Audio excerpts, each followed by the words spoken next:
Do you wish you had the power to get any man you wanted to think about you obsessively? Does it feel like if you were to just be able to get the guy you actually like to think about you, everything would be so much easier? Today, I'll share with you 7 fantastic ways you can literally force a man to think about you all the time, to the point where you're wondering how you're going to get rid of him. Welcome to the Players Club. If you're paying attention to me and everyone else in the live stream, please say here or present so I know you're here present and actively participating with me and everyone else. Okay, welcome on this beautiful Tuesday or Wednesday. For some of you, it might be Wednesday. Glad to see all you beautiful people. I see we got Scotty here, we got Lishi here, SH is here. Of course, we got Melina over in the YouTube chat, Missy America holding down the YouTube chat. We got Angela as well over in the YouTube chat. Welcome all of you beautiful people. Okay. See Bernadette over in the TikTok. We got Lily, Ivy, Kayla, Sharice is here. Of course, Diana, LB. Welcome to all you beautiful people. Let's get started. Okay. How to force men to think of you all the time, 24/7. Okay. So first, we have mystery. Now, we need to establish a couple of things when we're going to talk about mystery, okay? Because mystery is going to be the key to unlocking everything that we're trying to do here in order to force this man to think of you. I need you to grasp the concept. Mystery is amazing, and it works in mysterious ways. And it'll help you in a lot of ways that you might not even realize. Okay, now, just like with anything else that we talk about on this show, it's about balance, okay? Mystery is not about making someone feel like you're uninterested in them. Mystery is also not about, being so out of it and taking such a step back that someone doesn't even realize that you're into them enough for there to be a possibility of them getting you or gaining access to you. You understand what I'm saying? There's a balance there. It's also not about being in someone's face and being too obvious in your trying to be mysterious, because then they'll just be like, what are you doing? This is weird. Okay. So there's a balance there where you can be mysterious, just mysterious enough that it keeps them on the hunt. We always talk about chasing. It keeps them on the hunt to continue chasing after you, to continue desiring you. But there needs to be a process and a balance to that where you give them just enough for there to be just enough intrigue in order for them to keep looking for the answers to the mystery. Okay. There's a reason why in all of your favorite, mystery movies or, mystery books, whatever you want to call it, right? There's a mystery, and then there's a larger mystery. And then as the larger mystery is getting figured out and you're getting closer and closer to unlocking the larger mystery, there's always smaller and smaller clues along the way so that you feel like you're actually moving in the right direction. Okay. If your favorite mystery novel only ever had, we have this unalived mystery from these high school students, and we got to figure out which one of the high school students did it. Okay, if they just skipped right from the mystery right into the answer to the question, well, you wouldn't have much of a book. You wouldn't have any book, actually. And you wouldn't have an interesting one at that, even if you were to do it that way. Because part of what makes the mystery interesting is how each individual clue leading up to the mystery makes you feel like you're just about to be there. You're just about to figure it out. And then you realize, oh no, it wasn't this. The answer was actually that. And then you go in this direction, right? And that's part of the game. Life's a game, guys. If you don't want to feel, relationship shouldn't be life's a game. Okay. You can either play it, you can join the Players Club and you can play it, or you can choose to sit back and allow the game to be played on you. The choice is yours. Doesn't bother me either way. So as it relates to mystery, it's very important to understand that there's a balance. I need to say that because sometimes when I say mystery, some of you guys want to take it to one extreme or the other. And then you wonder why the guy is uninterested in you or just, stops caring, because there's mystery, and then there's just, making someone feel like you don't care about them or you're uninterested in them. Okay. So when we're talking about forcing a man to think of you all the time, let's get specific with the type of mystery you're going to be giving him that's going to make him think about you all the time. So let's imagine you meet a guy at an event. Okay. And you meet a guy at this event, you guys are chit-chatting, you've never met before, no mutual friends or anything. You're chit-chatting, having a good conversation's flowing and going. You're getting to know each other a little bit, asking each other questions. This is not when you're implanting the mystery, okay? So you don't do the mystery by saying, I'm not going to tell you anything about myself. I'm not going to say anything about who I am or what my name. That's not mystery, okay? That's not what I'm discussing. Mystery would be after you meet that guy at that event, he's like, oh, I would love to see you more, talk to you, go out on a date with you, go out on a little dinner date with you, whatever, right? And you're like, cool, sure, that's fine. Maybe you like the guy, you think he's cool, you're down to go on this dinner date. So the next day he texts you, okay? Now I know you're going to say, but that's a game, this is a game. Do you want him to think about you all the time or no? Which one is it? Because if you want him to think about you all the time, I can give you techniques, but it might feel like a game to you. It's not going to be, roll around in the grass and he's going to think, like, let's be for real, okay? Like, they're going to have some techniques here. Now, I say that to say, let's say he does text you after you guys meet at this event and he tells you that, hey, I loved meeting you yesterday. I would love to take you out on a nice dinner date. Or when are you free? Or, would you be down for that, right? And he texts you, I want you, this is an example of mystery in the right way, okay? I want you, he's going to text you the next day. I want you to wait the entire day, okay? So if he texts you the next morning or the next afternoon, I want you to wait 24 hours, okay? I know this is going to sound extreme, but I want you to wait 24 hours, and then I want you to text him back and then express your excitement to actually go out on the date and then let him know when you're free. Okay? Now, I know some of you might be like 24 hours? Why would I do that to someone that I like? Why would I do that? That's playing a game. He's gonna lose interest. He's not gonna want to text me back. Take a chill pill, okay? I want you to understand, when someone is truly interested and invested in you, okay, 24 hours is not going to kill their interest.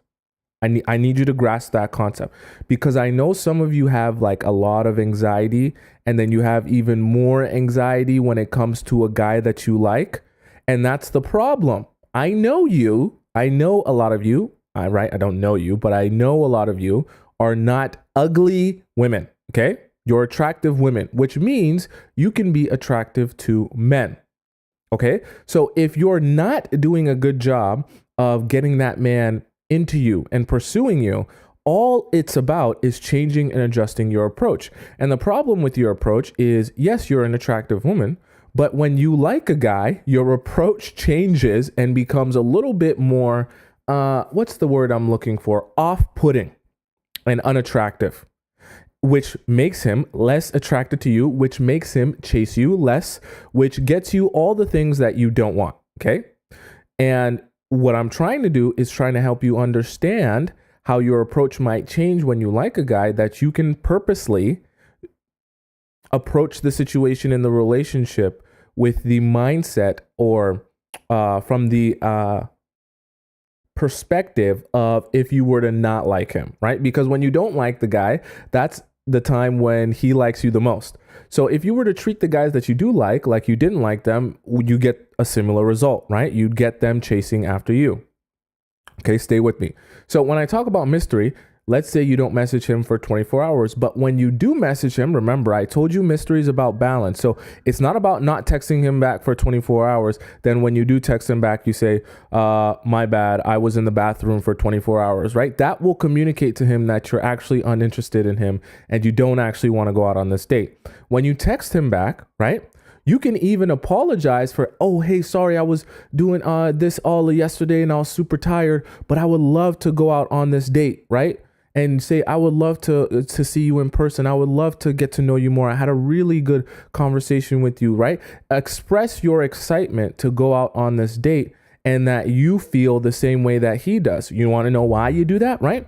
Because remember, I talked about mystery is not just all about having no answers or no clues, right? You have to leave clues and breadcrumbs as a way of allowing someone to feel motivated to take the next step. And the best part about mystery and everything you're trying to do here, when you want men to think about you all the time, you're not just trying to elicit positive emotions out of him, okay? I'll be the first to tell you, if a guy only feels positive emotions when he thinks about you or in experiences with you, it doesn't contrast itself in the same way that will make you in his mind all encompassing, right? Something that he just can't get his brain off of. When you want a guy to be thinking about you all the time, he actually in his own mind has to be going back and forth with himself about what you feel, where you stand in the relationship, what you want, right? He's got to be arguing with himself, trying to figure out what it is this relationship is, what it is things stand at, right? He's got to be trying to convince himself and argue with himself and tell, no, it's this and no, it's that, right? So he's got to be feeling positive and negative emotions about you and the situations he goes through with you, right? And when I say negative, I just mean anxiety, right? Being anxious, being scared, waiting for the possibilities, right? Maybe being a little bit annoyed or frustrated that you're not texting him back in 35 seconds or that you always have something to do, right? Those would be considered quote unquote negative emotions, even though I don't think any emotion is negative, but what we would consider a negative emotion, right? You don't just want him to think of you and feel happiness and joy and, all good emotions. Why?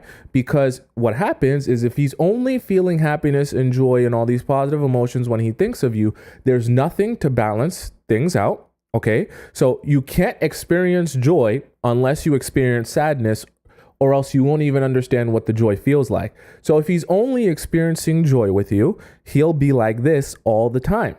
And if he's like this all the time, there's no reason for him to go back and forth in his mind about you, to think, well, what does this mean? And what does that mean? What did she mean when she said that?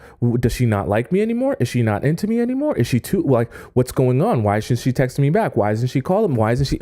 All of the type of things that you think about the guys that you like when you really like a guy, right? And all the ideas you put in your head, all the situations you go through, all the back and forth that you say in your own mind when you like a guy and you're interested in a guy and you feel like, oh my God, I don't know where he stands. I don't know what he thinks. I don't know what he wants. What does this mean? What does that mean? And you're analyzing every single little minute, small little thing to try and get what? You're trying to get clues to understand what it is he's about, what it is he wants, if he even wants you, right? Because you're trying to solve the mystery. Do you see how this works? This has been happening to you with the guys that you like. Maybe you didn't realize how it was happening. I'm here to explain it to you how it's happening, that you can actually elicit this response from even the guys that you like. And remember, the guys are naturally they're naturally made to want to pursue you, right? The girls that they like, they're naturally going to want to pursue them, chase after them, if you want to call it. Some people get so discombobulated about the idea of chasing, right? They're going to want to pursue you, go after you to get you, okay? Because they want you that badly. So that's already natural to him. So as you create that mystery, all it does is fit the already existing narrative and approach that he wants to take as a man, which is, I want you, I need you in my life, I need to make you my woman, I'm going to do the things necessary to make you my woman, whatever that is, right? You're putting him in a position that is already natural to him, which is a good thing. That's why you want that mystery there, okay? You want that mystery there as a way to and you want the mystery there in combination with the clues that you can set up that will keep him motivated to chasing after you. Are you guys following me so far? Okay. That mystery is vitally important. important. If you don't have mystery, right, there won't be any reason to think about you, right? Part of the reason, remember I said, part of the reason he's thinking about you is not just because you make him feel joy and happiness 24/7, because he can't ever know what joy and happiness feels like if he doesn't have the anxiety, the sadness, or the frustration. Okay, so you actually want to be eliciting some of those other responses like anxiety, frustration, that will have him going back and forth in his mind.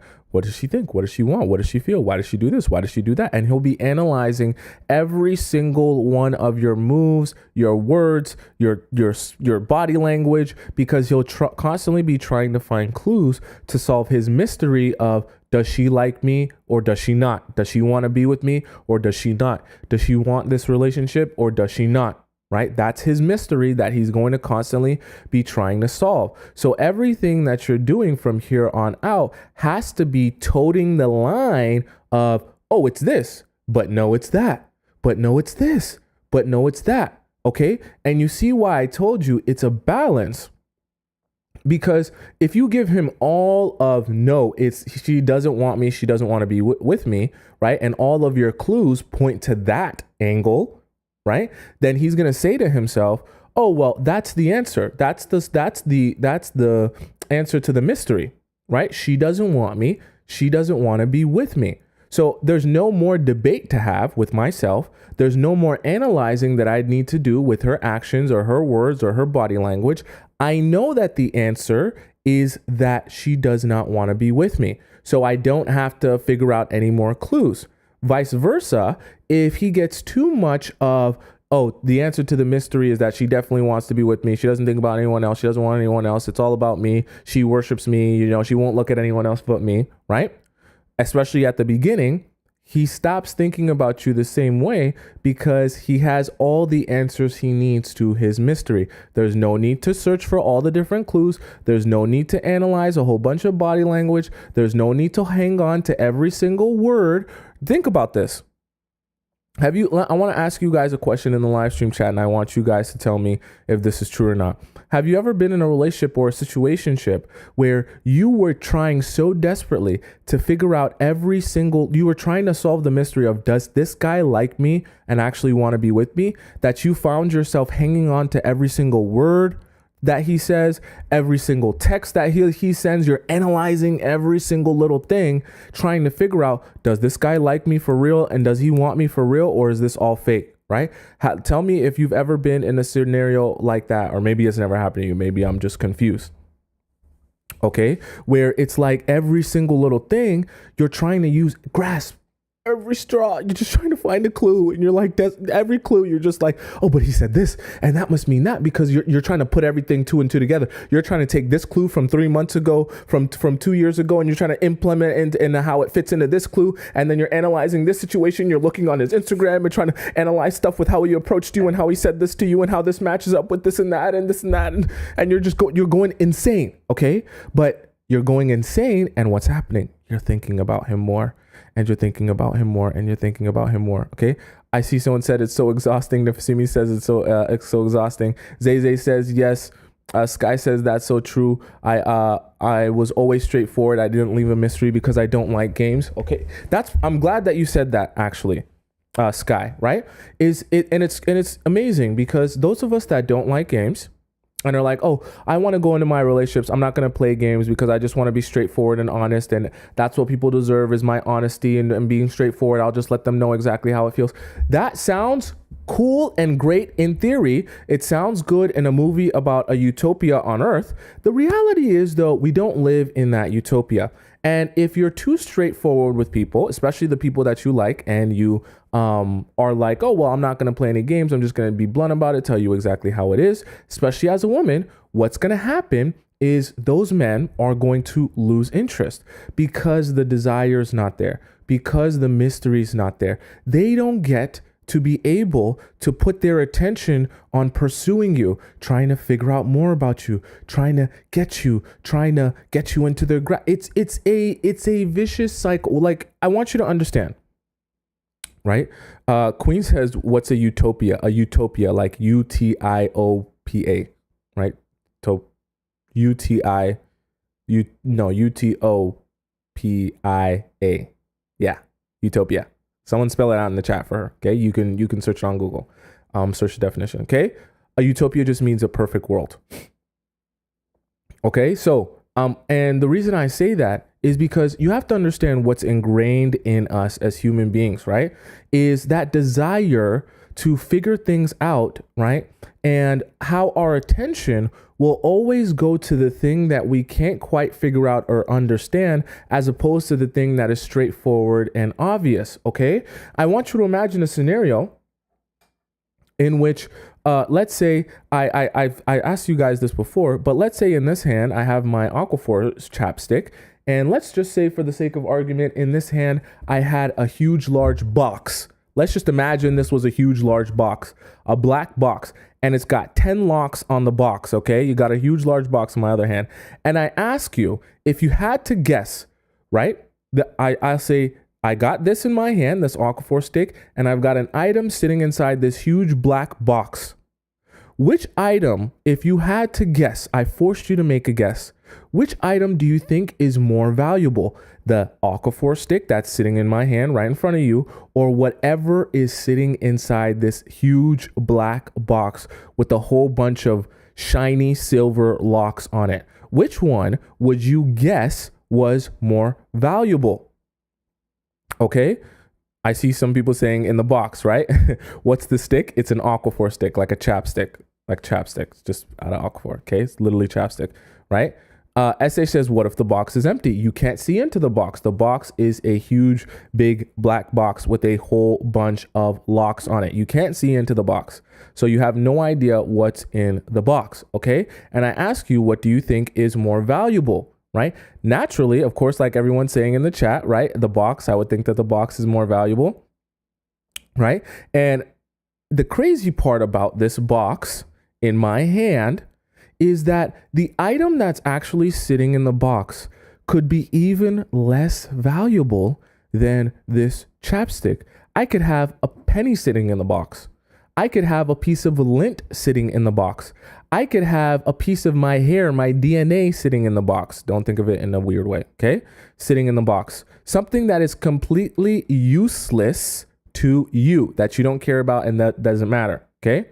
But the point is that your idea of value is based on your perception that value will be hidden behind mystery, right? And the intrigue that you have of feeling like there must be something valuable if it's sitting behind this huge black box is what's actually going to make you feel like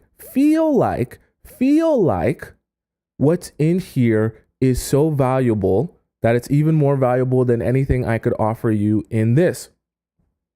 Okay, and that example reigns true even if I were to have $5,000 in my hand, okay? Right? And I've given that example before on my TikTok. Even if I had $5,000 in my hand instead of this Aquaphor stick, while some of you might say to yourself, yeah, you know, it would be smarter for me to take the $5,000, right? The simple fact that in the other hand, there's a huge black box will be so intriguing because what happens?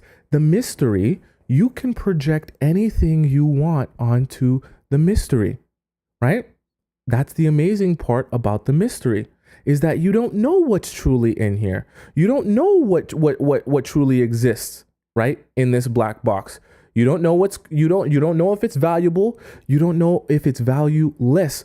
But the intrigue will have you spending more time thinking about what could be or is not inside the black box than you'll ever think about what's readily available to you right in front of my hand, okay? Even if I had $5,000 in this hand and the huge black box in the other hand, right? The thoughts in your mind would not be, hey, that $5,000 looks so good. The thoughts in your mind would be actually calculating what are the chances that whatever's inside that black box is more valuable than the $5,000. And the entire time you spend debating or thinking about the decision you're going to make, it's really going to be about trying to decide, is the black box going to be more valuable than the $5,000? It's not going to be about the possibilities of the $5,000, okay?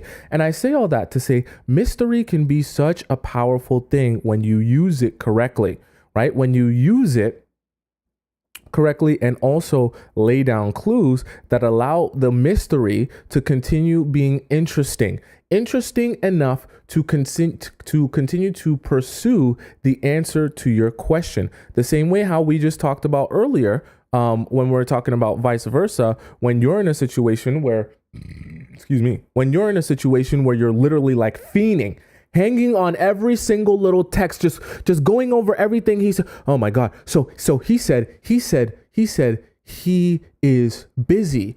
But does he mean he's busy as in he doesn't want to hang out with me? Or does he mean he's busy as if he's got a work thing? Or is he busy as in he's got a friend thing? Oh, he's busy with friends? What kind of friends? Is he busy with a girlfriend? Or like a friend? Or like a platonic friend? Or like a girl he slept with friend type of friend that's not really a friend anymore, but they're kind of romantic, but they kind of do a thing where they pretend to be friends. And you're just like, it's like 3 words, right? It's like 3 words. And you're sitting here trying to interpret what he meant by saying those 3 words. Okay.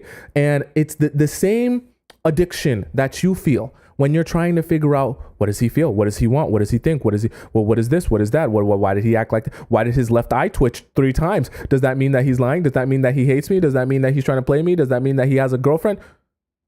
And you'll just be going insane.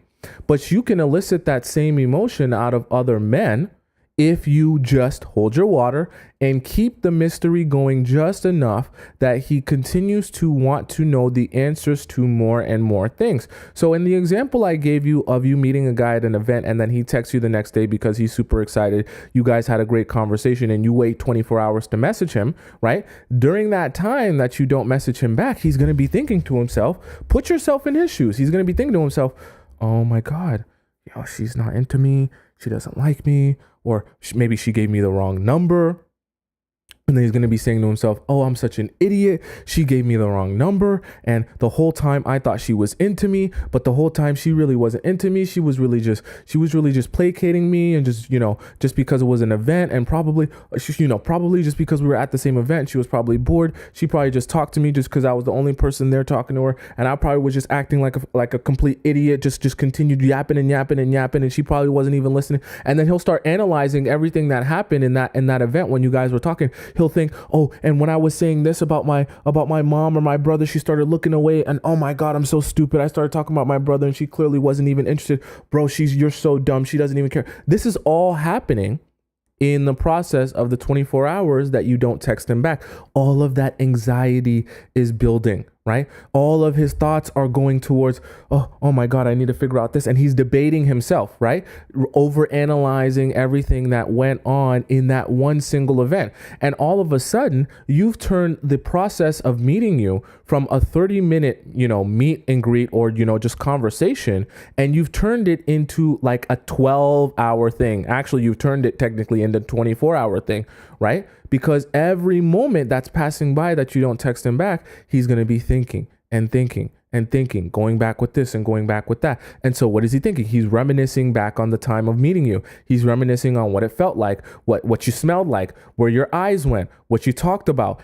He's reminiscing on everything. And so all of that time, he's replaying meeting you over and over again. So all of a sudden, that meet, right, that introduction that only lasted 30 minutes feels like it lasted 12 hours, right? Or in this case, it feels like it lasted 24 hours, because all of that anxiety, let's just say the anxiety started from when he actually texted you, right?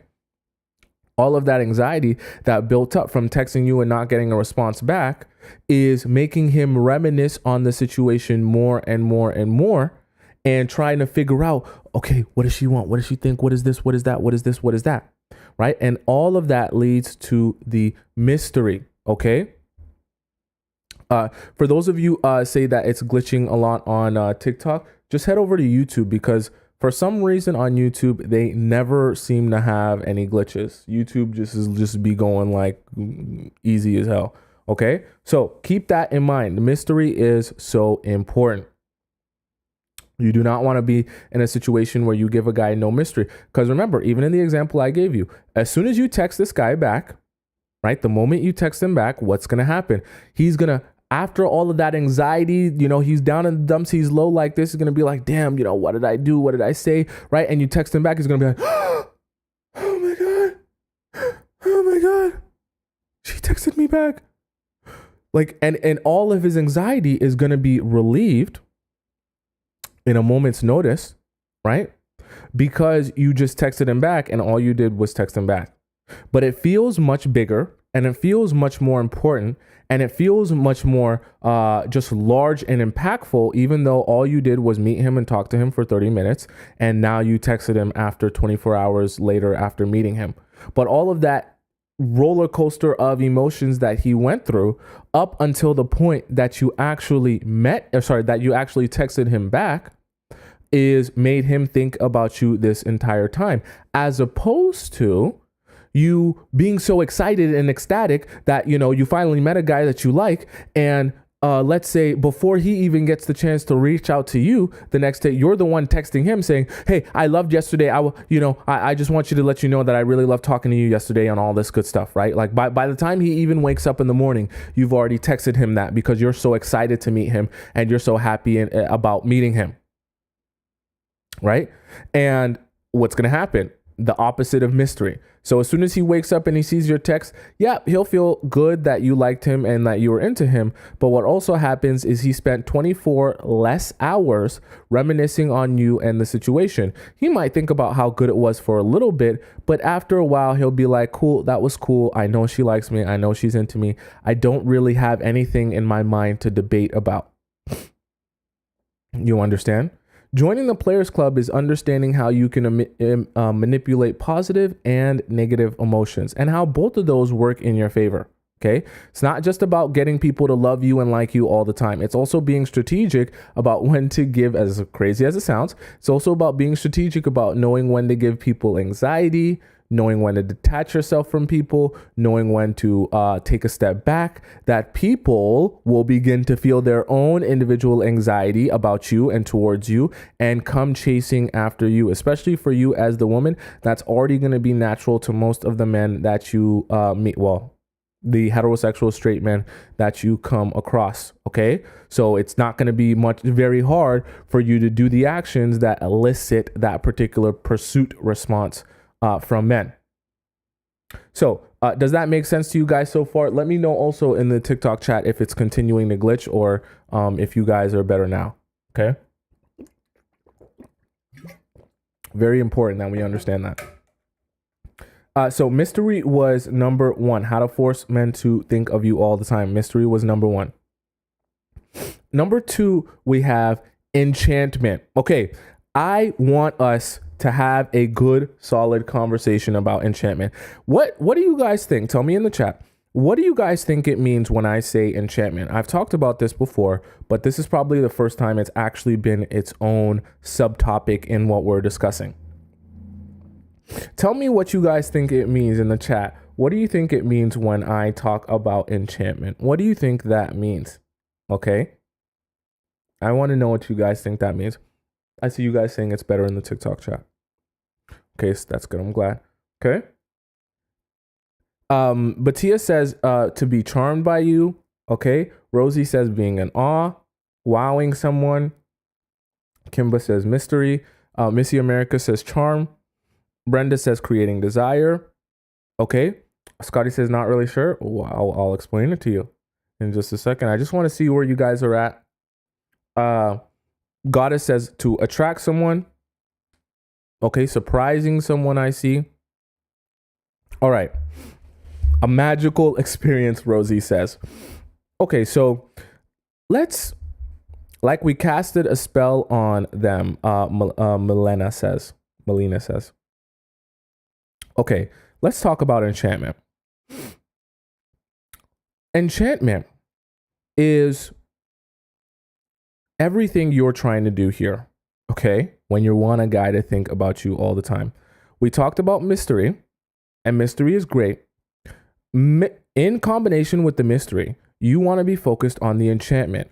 Remember what you're trying to do here, okay? First of all, you're trying to get him to think about you all the time. Think about what it feels like to think about someone all the time, 24/7. Okay. Think if you've ever been in that situation, tell me, what does it feel like to think about someone 24/7 all the time? It probably feels a lot like you're under their spell, like you can't really control yourself. Like some way, shape, or form, they're in control more of your emotions and feelings and thoughts than you are even in control of your emotions and feelings and thoughts. Okay. Now, when you think of it like that, I actually want you to begin to position yourself in a place where you see yourself as the person who is casting a spell on him and enchanting him. You want to know why this is the best way to do that? Because now you can implant any thoughts or ideas in his mind that you desire, that you want him to think, that you want him to feel, and you'll be the one in control of his thoughts, feelings, and emotions. And if you're in control of his thoughts, feelings, and emotions, well, then you can control him. I know that sounds bad. I know that sounds horrible. I know that sounds manipulative. That's because it is. Okay? That's why we're here. This is called the Players Club. This isn't called the sit back and relax while life gets done to you club. This is the get what you want club. Okay? So when we're talking about enchantment, it's very important that you understand your job is not to, obviously you're trying to interview him by getting to know him and understand him and know what he's here for so that you can determine if you should even be giving your Squirtle or not to him. Okay. But you're not going there, standing up straight being like, tell me everything you've done bad in your life. Tell me everything you've done good in your life. I want to make sure I'm here for the right reason. Like you don't go into it like with a suit and tie and scare him away by interrogating him. That's not what you do. What you do when you're trying to extract information and determine where he's going to fall in line and what category he's going to be in for you, you enchant him in order to get all the information and things out of him that you desire. If you want information to make a decision, sure. If you want money, because I know some of you want money, you can do this. It's the same thing. You enchant him first. Then when you enchant him, because when you enchant him, you have control of his thoughts, feelings, and emotions. Now you can control what you receive from him. And what's going to happen is if you're doing the enchantment properly, you're going to actually make him feel like everything he's doing and saying and giving, whatever it may be, he's going to feel like those are genuine thoughts and feelings of his own, not of someone else. And because he feels like they're genuine to himself, he's going to be much more willing to give whatever it is he's giving. And he's going to be happy about giving that when he does. He's not going to feel forced to do that. He's not going to feel pressure to do that. And that's the best place you want people to be. Okay? You want them to feel like they have done it from their own free will. Pitch says, oops, I don't like this. This is, I guess you could say, the dark side to relationships. Because the truth is, if you're here with me and you feel like other people have used you and gotten what they wanted out of you without you receiving anything you wanted in return, the truth is, this has happened to you. What I'm explaining to you right now. Okay? And the truth is that if you do not learn this, understand this, and figure out how to utilize this for yourself, you will continue living your life where you continue getting it done to you. Because I promise you, I can assure you, the people who understand how to enchant will always find themselves in a relationship with someone who is easily enchanted, right? Because if I know how to enchant, and I know that you're easily enchanted because you don't bother to understand any of this, and because you don't care about any of this, and because you don't think that that's the right thing to be doing, what's going to happen? I'm going to enchant you. I'm going to control you without you realizing it. And all the things that you're doing and saying will actually be things that I implant into you. Okay? Right? So it's hard to sink in. Let's sink in. But it's the reality. Because if you feel like you've had things done to you, that weren't fair, or you feel like in your relationships, other people get what they want out of you and they used you, that's what happened to you. That's what happened to you. Okay. Now, Scotty says, please leave some examples of how to enchant. I'll definitely do that for you. So, as we're discussing how to enchant a man, okay, let's all be of the understanding of what men are seeking for, what they want in the first place. Okay, so this isn't a mystery. If he's a straight heterosexual man, there's a 99.9% chance that he wants a feminine woman. This isn't mystery. Now, I'm not here to tell you how to be a feminine woman, but I'm sure you can, if you were, this is the advice I'll give you. If I were to tell you to go up to a guy and feed his ego, tell me what are some of the things you would say or do if you wanted to go up to a guy and feed his ego. Just tell me. I want you to give me some examples of some things you would say to him, or some things you would do to him or with him or around him that you would feed his ego. Just give me some examples of stuff. You are so wise. Are you saying that you would say that to him? Okay, you're saying that you would say that to him, I think. Chat says, you're so smart. Rosie says, he's smart and good looking. He's perfect. Embry says, compliment him. Mary says, his hair looks nice. I would make him feel important, smart, and strong. Batia says he's a very attractive guy. Flattered. Be interested in what he's saying. Please, can someone pin what Laura said? And where she said in the TikTok chat, she said, I would make him feel important, smart, and strong. Please pin that for me in the TikTok chat. Okay. So, by the way, YouTube chat, you guys got to catch up. See how TikTok chat, they're answering stuff. They're participating. You guys aren't participating as much in the YouTube chat. Okay. I see you guys. Okay. You're existing too. And there's lots of you here. So very important, right? As Laura just said, make him feel important, smart, and strong. I love that answer, right? Because if you want to feed a man's ego, right? First of all, ego is the key to all of our hearts, but especially a man. We should, if you don't already know this, right? A man's ego is the key to his heart. So when we're talking about feeding a man's ego, remember I talked to you guys yesterday about what was the topic yesterday? Yesterday we talked about why emotional women don't win. And we talked about how men will feed your ego in the way that best serves you as a woman to manipulate your emotions, right? Get you overly emotional, emotionally overwhelmed, that you'll feel so good about the relationship or think it's going so well, think that he likes you so much that you'll start speeding yourself up and doing things before you were even actually genuinely ready for them. The same way, you can feed a man's ego in a particular way that gets him interested in you. Okay. Now it's very delicate how you do this. Okay. Because you're not trying to overdo it to the point where it feels fake. And you also don't want to make him feel like, what's the word I'm looking for? You're super obsessed with him. Okay. You want to enchant him in a way that is indirect, that leaves just enough mystery as to what it is that you actually mean. So you can come up to him, for example, let's say this is a guy that you like, and you can do all the things that Laura just said, make him feel important, strong, and think smart, right? Without actually saying that, okay? The words aren't as powerful as the feeling, if that makes any sense, right? So for example, Laura said important. You can make someone feel important by asking them a lot of questions. And even when they do answer their questions, right, making sure that your body language is on point, that your reaction and response to him answering the questions is that of someone who's really interested and invested in these answers.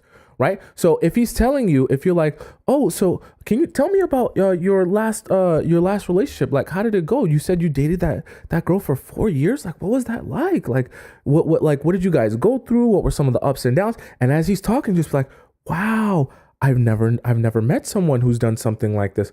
Wow, I didn't even realize that someone would ever go through. I don't think I've ever met someone that's went to Spain or went to this or, and as he's telling the story, you can just present yourself and your body language as being someone who's super intrigued and interested in what he's saying. What that does to him is he begins to feel like, oh my gosh, I'm getting a whole bunch of positive feedback. You're so happy that I'm telling you more about me. I'm telling you more about my life. I'm telling you more about my experiences. What's going to happen is he's going to feel motivated to continue telling you more and more and more and saying more and more and more, right?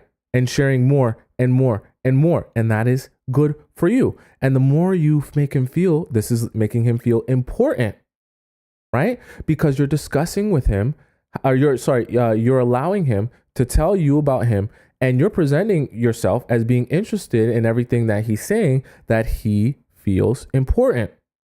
Okay? Right? Now, remember, I said it's a feeling. So it's not so direct that you're saying you're so important that there wouldn't be any mystery to it.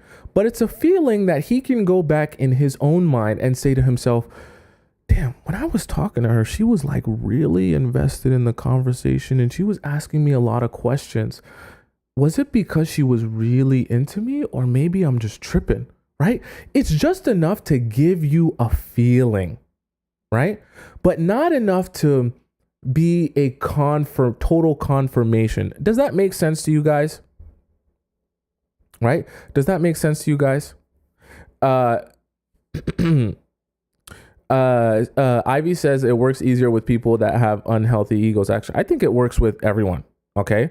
And I seen someone earlier say, this is so sad that this happens. Well, here's the truth, is that it happens. So whether or not you want to accept it as happening or accept it as the truth, it happens.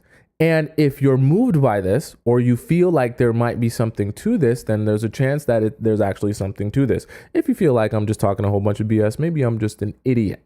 Okay.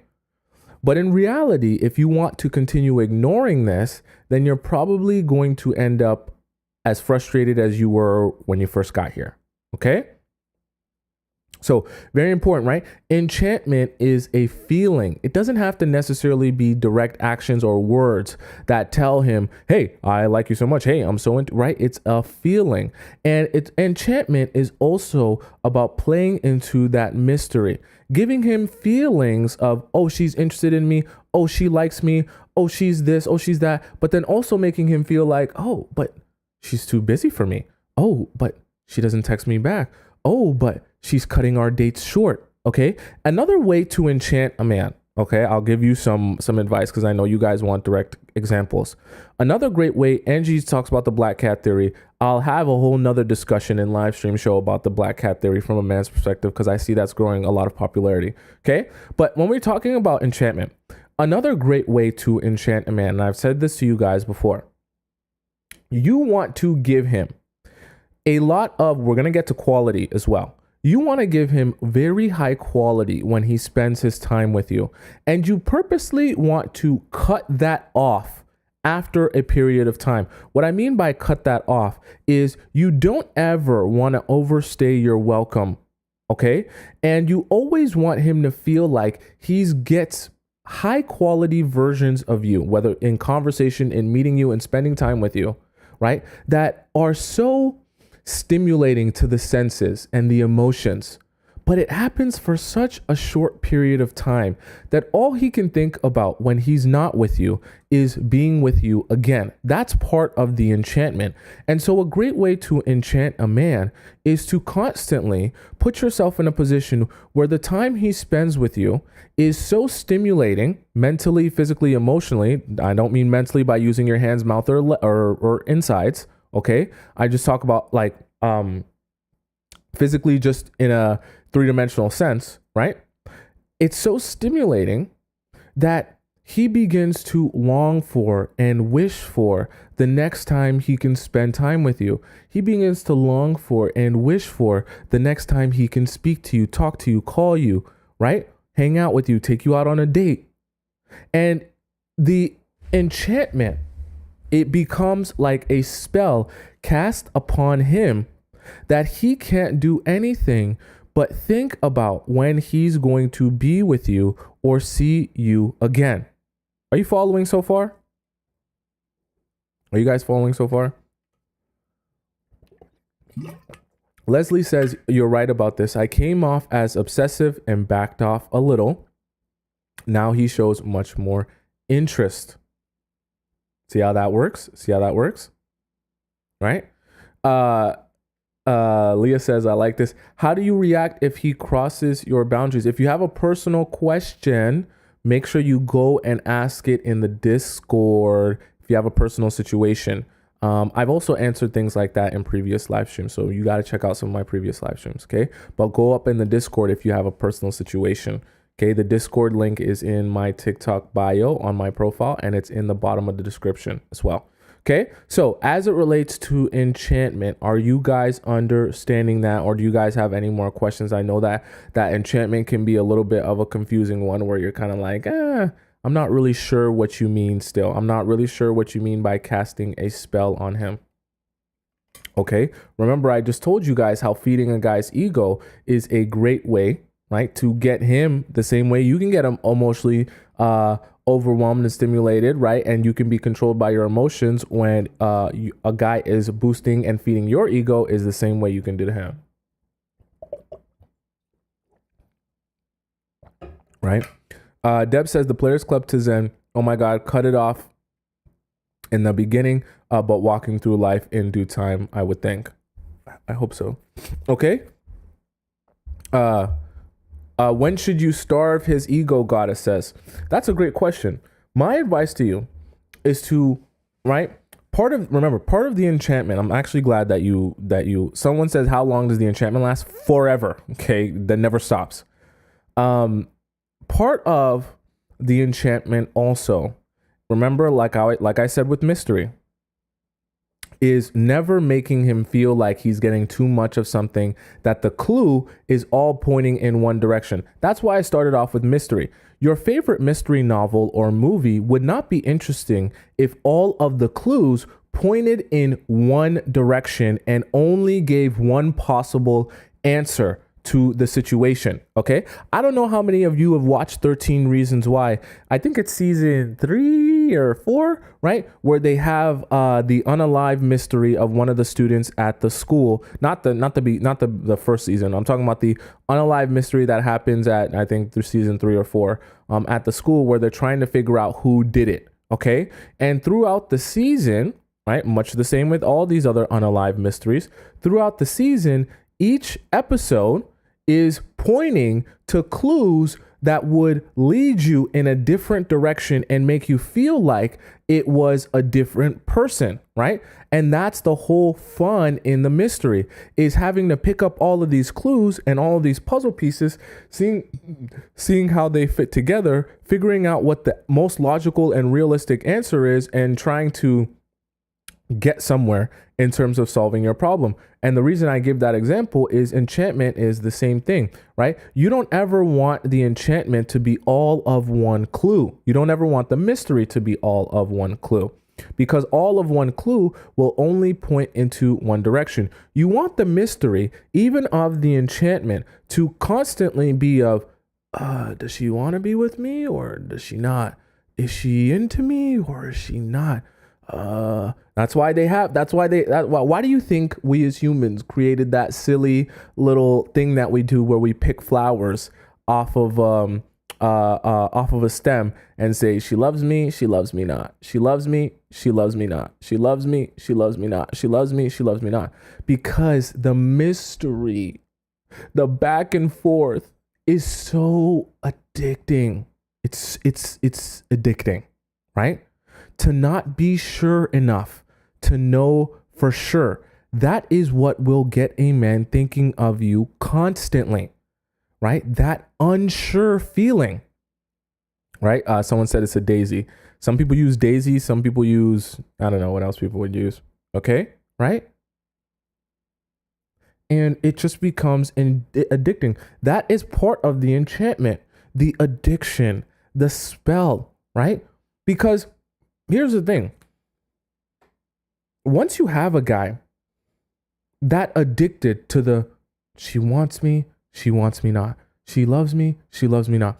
Once you have him in that hole, it's like a spiral. Okay? Once you have him spiraling down that rabbit hole, now you can purposely feed him things and give him different clues that point in different directions. I know this sounds like manipulation. That's because it is. Okay? You can purposely give him different breadcrumbs that point him in all different directions. And then what happens? He immediately starts thinking, but this clue leads here. So it must be this. No, but this clue is saying the exact opposite thing. So it must be this. And this clue says the exact opposite thing. So, and he's just like crying. He's just like, I love her so much, but I don't know if she loves me. I don't know if she's into me. I don't know if she wants me. I don't know. Here's the thing though. When you have a guy in this spiral of I don't know, all he can focus on it, because he likes you. Remember that. He's interested in you. He wants you.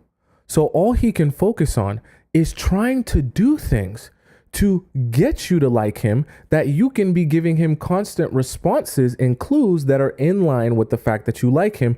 That way he no longer has to debate. Because the fact that there are some clues that make it clear to him that you're into him and interested in him and you want him just as much as he wants you, right, is comforting. But if it becomes too comforting, it becomes uninteresting. And the fact that there are some clues that point in the direction, well, she's so busy, she never texts me. Well, she never wants to, hang out with me for too long. She always cuts our hangouts short. Well, she's really nice to me and she loves spending in-person time, but it's not like she wants to see me all the time. Every time there's another clue in the opposite direction, right, it makes it painful. It makes it frustrating. It leaves that mystery, right? And that's part of the enchantment, is that now you can decide that, hey, I want to elicit this response from him today. I want to elicit this response from him today. I want to elicit that response from him today. Okay. And because he's literally at your mercy, trying to figure out what does she want today? What does she think today? What does she feel today? Right? You're literally able to just pull every string, pull every emotion, get anything you want, get any piece of information that you want out of him. And he can't realize it because all of his attention is focused on, does she love me today or does she not? She loves me. She loves me not. She loves me. She loves me not. Okay. And it's the back and forth. And listen, there's a balance to this, and it doesn't have to be so extreme, right? It can even happen in small doses that can still be healthy. For those of you that think, oh, well, it's unhealthy to do this to your partner. It's unhealthy to give them that back and forth. It's unhealthy to give them that uncertainty. Well, to that, I'll say, go watch my last live stream and go all the way to the end where we have a Discord discussion and someone sends in their question about the Discord it's a woman sending in their question about a Discord. Her name was France. If you guys didn't see France's Discord question yesterday, you'll understand why too much security in a relationship where you don't feel like there's anything to concern yourself with as it relates to the other person can actually work against you. Okay? And it doesn't even have to mean that you make the person feel like you'll cheat on them or anything like that. But the idea that you feel like your partner will never leave you for any reason in any way, shape, or form can actually be dangerous. And the reason I bring up France from yesterday is because France was suffering from that, which is why she ended up cheating on her partner, telling her partner, and then her partner said, I'll still be with you anyways. And she told her partner, no, actually, I need a break. I don't even know if I actually want this relationship. And they were together for 10 years. A decade they were together. And she found a new guy that she wanted and she liked more and she felt more of a rush with. She cheated on him with that guy, right? And she said that she even knew that guy didn't want a relationship. She knew that guy was a player. She knew that she wasn't going to build anything real with that guy, but she couldn't help herself. Okay? And the reason I bring up that example is not to diss France. We're all human. We all make mistakes. Okay? I'm including myself. I'm not a perfect person. Okay? So the reason I bring that up is because if you're one of those people that feel like, but this is wrong of me to do. I shouldn't do this. I should always present myself and be as open and honest with all of my feelings. So if I super love a person, I'm super into that, I should just express that feel freely. I should never try and play any games. I should never try and give them any uncertainty. I should never try to make them feel like, they have to compete for my attention. I should never try to make them feel any negative emotion. Only try to make my partner feel positivity. Never try to make them feel like they have to chase after me or pursue me or anything like that, right? Cool. You can do that. But just understand, right? When you give people too much of anything is a bad thing.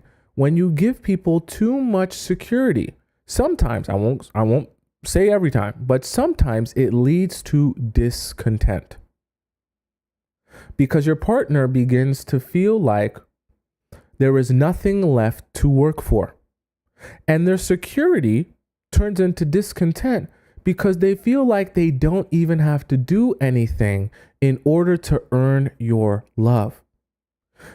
I told this to France yesterday, and maybe France is listening now. Maybe she just used a different name. I know you guys try to be slick. Maybe France is listening now. Maybe she's not. But nevertheless, I said this to France yesterday. I know that the only reason France did that was simply because deep in the deepest, darkest recessions of her mind, she subconsciously, in the span of a decade, growing and learning this person, she knew that if she were to do this, before she ever did it, that her man was likely to forgive her, which is why, or that she could get her man to forgive her, which is why she even did it in the first place. Okay. And the only reason I say that is because that's a perfect example of how that extreme security over a 10-year period can lead to discontent in a partner if you're not careful and you don't feel like that partner has to work for your love anymore. Okay. So enchantment is very important. Embry said, does this apply to married couples? Well, so if you go back and you rewatch that live stream yesterday and you rewatch that Discord discussion, that question that she sent in, you'll see in her question, she states that they've been together for 10 years and they had been engaged for 3 years. So that's about as close to being married as you can possibly get. So I guess my answer to your question simply is yes, it does. Okay. I think everything that I talk about here can be applied to marriages as well. Obviously, it's going to be a slightly different if it's a marriage versus if you're first meeting someone. But I don't think there's ever a point where you want to stop doing things that will allow your partner to continue desiring you. And I don't think that all of the things you do to help your partner continue desiring you have to necessarily be toxic. Okay? You can be busy because you're genuinely busy. You cannot be a textaholic because you genuinely have better things to do with your time and you actually have other passions and hobbies and interests that take up your brain space and time and energy outside of just sitting on your couch and texting your partner away for the entire day. Okay, that doesn't have to be a toxic thing, but it can still allow your partner to continue desiring you and pursuing you because they want you, want your attention, and want your love. Okay. So mystery was number 1. Enchantment was number 2. I just talked about desire. Desire is number 3. Okay. So how to force men to chase you to think about you all the time. You need to understand that much like I gave in the example when it led to the big black box and the aquaphor in one hand and the big black box in the other hand, right? We as human beings, we want what we cannot have. Okay. That's just if you study psychology, you should know that. If you've been a human being on this earth, you should understand that concept that naturally we gravitate towards wanting and desiring the things that we cannot have, right? The things that we cannot have, no matter how small or big, are always the things that take up most of our attention, time, and energy. Okay? Why? Simply because you can't desire something that you already have full access to. It's impossible. Okay? The moment you get that thing, you stop desiring it. I'll give you an example, and this is very unrelated to relationships. Okay? For example, Have you ever noticed, and you guys can answer me in the chat, have you ever noticed that it's only the richest of the rich people that will tell you how little money matters and how money is so unimportant and how money will never buy you happiness and never give you any more happiness, and you'll never be any more happy if you have any more money? And you sit there to yourself and you think to yourself and you're like, I'm pretty sure if I had $1 million right now, I'd be quite a bit more happier than I am right now. So in that sense, yeah, actually money can increase happiness. And you think to yourself, how come all of the billionaires talk about how little money matters and how little money affects happiness? Okay. And I know you're probably like, what does this have anything to do with relationships? The reason I asked that question and give that example is because it's the same thing in terms of desire, right? Because a billionaire has little to no desire for more money. Why? Because they have more money. How can I, as a billionaire, have the intrinsic motivation to chase and desire more money to the point where I feel like it will actually make me a happier person if I already have more money? Now, that doesn't mean that billionaires don't actively seek out more money, but they stop getting the feeling of satisfaction and fulfillment from getting more money. It just becomes a part of their life. And so the idea of getting more money is not necessarily more exciting to them. It doesn't necessarily fulfill them any more than they were feeling fulfilled before that, right? Their desires shift into the places of the things that they don't already have, okay? Your desires will always be, right? And I just gave that example of money and billionaires, okay? But your desire will always be in the places of the things that you don't have enough of or at all. You're never going to truly be able to desire the things that you already have in totality, in fullness. Okay? Okay, so, and the reason I bring that up is because if you want to force a man to think of you all the time, you have to understand how desire works. Desire can't be in a place where everything that he could ever want as it relates to you is already existing. There has to be things left to desire. Okay? I know that might be confusing to some of you because you'd be like, how can I be in a relationship with someone and they still desire me? Well, see, that is the magical question, right? How can you be in a romantic relationship with someone and still have them desiring you in an ongoing fashion that never stops? You want to be like Netflix, okay? Right? You don't want to be like a used car, something they purchase once, they use it for a little bit, and then they throw it away and get a new car, right?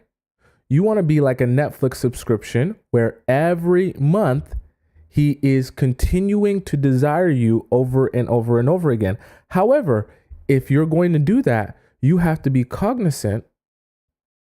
Cognizant just means understanding of the fact that you're going to have to actively do things to increase and maintain your desirability if you really want him to think about you all the time. Okay? Because if he's thinking about you all the time, he's obsessed with you. If he's obsessed with you, he desires you. If he desires you, then you're doing things to earn that desire. Okay. The same way I say you only get the respect in this world that you demand is the same way you only get the desire in this world that you work for. So if you do not work to be more desirable, you will not be more desired. If that makes any sense. Now, the great part about increasing desire as a woman for a man is that it doesn't actually require you to do anything more for the man. That's the craziest part about desire. If you want him to think about you all the time and he's actually interested in you and you want him to just be thinking about you 24/7, the craziest part about increasing your desirability is everything that you would do to make yourself more desirable would actually be investing into you more. Okay? I know you're probably like, what? What are you even talking about? For example, right? You're more desirable if you're more beautiful, you're more fit, you're in shape, obviously. Okay, let's not be silly. Now, if you're more beautiful, you're more in shape, that makes you more desirable. What do you have to do to be more beautiful or to be seen as more attractive, physically attractive? You go to the gym. But in reality, going to the gym is investing in yourself. It's not about doing more things for the guys. You're actually investing in yourself. And the fact that you invest in yourself, that makes you more desirable to the men.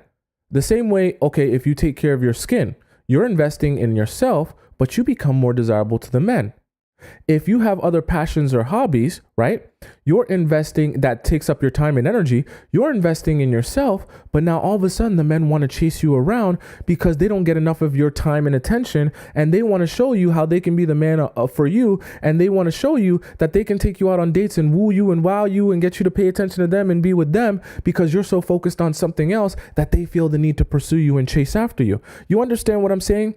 Everything about increasing your desirability is really about investing more into yourself. That's why it's such an amazing concept. It's such an amazing because a lot of times you think, oh, making myself more desirable is really about getting on my hands and knees and doing more for him. It's not, okay? And it's never been. Truthfully, the men only desire women who are not focusing all their time and attention on them. They desire all the women who are actively focusing all their attention and time on someone or something else, as stupid and silly as that sounds. It's the same reason why the man that you like and love and chase after and pursue and are begging to go on dates with you is sitting there on his phone, liking IG models' pictures and commenting on their profiles and posting them on his story and, saving them to his phone, right?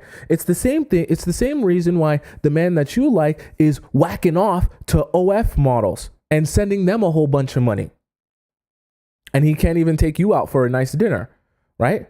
It's because desire for men, as crazy as it sounds, they desire the women who are investing into themselves and not the women who are begging, right, for their attention. I know that that's not what you probably wanted to hear me say, but actually it's a good thing because all it means is that the more you focus on self-care, the more desirable you become to the men. So it's like a win-win, literally a win-win. That's why vice versa, it also becomes a lose-lose when you're focusing all your time and energy, right, on how to get him to pay attention to you, how to get him to want you, and you're trying to do everything under the sun to get him to want you, and you're abandoning all your self-care, your self-love, doing anything for yourself to try to be everything that he needs you to be, only to end up in a position where he wants you less because all of your focus, time, and energy is spent on him and trying to be everything you need to be for him instead of investing in yourself. When in reality, if you wanted the result of him desiring you and pursuing you and chasing after you, all you had to do was take a step back and focus that time and attention on yourself. And then he would say, damn, you look good, girl. I want you. Damn, you taking care of yourself, girl. I want you busy for me, girl. I'm trying to see you more. I'm trying to go out with you when you free, girl. I'm trying to take you out on a date. I'm trying to spend some time with you. I'm trying to this and that with you, right? All of that stems from, right? All of that stems from the fact that you were investing in yourself. And that's where the desire comes from. And that desire is one of the main ways that you're going to force him to think about you. As his desire increases for you, so does his thought power and brain power towards you. All right. Samsonite says, congratulate France once again for finally finding the confidence to start looking at other men after that mental prison of 10 years. That is a joke to get engaged 3 years long. After 7 years, she did right. Well, here's the thing, Samsonite. If we go back to, France's question that was in yesterday's chat, you'll see that in France's question from yesterday's chat, we don't quite know yet what it was. Maybe France might do a follow-up. If you can, France, and you're listening, do a follow-up. We don't know why it was that they were engaged for 3 years. So it might be him. It also might be her. It might be a combination of both of them, or a situation or a circumstance that was making them kind of be engaged for 3 months. So we're not quite sure. Okay. So does that make sense to you guys so far? We had mystery number 1, we had enchantment number 2, and we had desire that was number 3. Okay. Are you guys following along so far? We have so many beautiful people in the YouTube chat as well. We got like a record number of people. Okay. So I want to make sure we're all on the same page. Okay. Cherie says yes. Rosie says yes. Okay. I'm glad you guys are following along. Right. So desire was number 3. Number 4, we have scarcity. Now, if you want a man to be thinking of you all the time, I'm sorry to tell you, you cannot be around all the time. Look me in my eyes. If you want a man to think of you all the time, you cannot be around all the time. He cannot miss you if you're actively here. Okay? It's impossible. Now, that doesn't mean literally purposely turn down hanging out with him or going out on a date with him so that he can, you can create more scarcity and so that you can force him to think about you more. That's not what I'm saying. What I'm saying is if you want him to if you want scarcity to be happening so that he can think of you all the time, then you need to be making sure that the only times he gets access to you are in the high quality versions, and we'll talk about quality literally next, the high quality versions of you that are going to enchant him and make him feel that rush of sensation that spending time with you is the most amazing experience he could possibly have, right? And I want that to be his only experience of you. And I want those, and obviously if those experiences are coming in such high quality forms, but for such short period of time, that's going to create scarcity. Scarcity is good. In the business world, right? The whole business world is predicated on demand and supply, which is demand just means the amount of scarcity or lack of scarcity versus how much people want your product versus how much people have access to your product, right? So when you have scarcity, but you're coming in such high quality forms, meaning in-person dates, when he spends time with you, he feels good, you guys laugh, you guys enjoy your time, you guys have such interesting conversation, he's invested, he gets to talk about himself, he gets to have a good time with you, he laughs, you guys tell jokes, like all of this positive experiences with you and around you when you spend time in person. However, when you're not in person, you're scarce to him. Okay, this is where the key comes in, and this is the part that I know most of you won't want to hear. So probably plug your ears, okay? You're going to have to be scarce on this. I know you hate that. I know that you hate that. You're going to have to be scarce to him on this. You're not going to be a textaholic and have him thinking about you all the time. You want to know why? Because every time you're texting him all throughout the day, it feels like to him like he's spending time with you.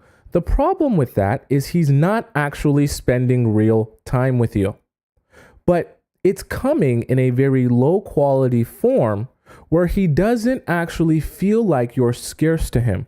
What it feels more like is that he speaks to you and sees you 24/7.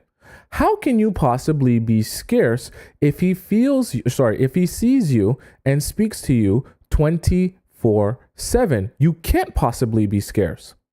So how are you possibly going to manage supply and demand? How are you possibly going to get a guy to think about you who never has the space to miss you?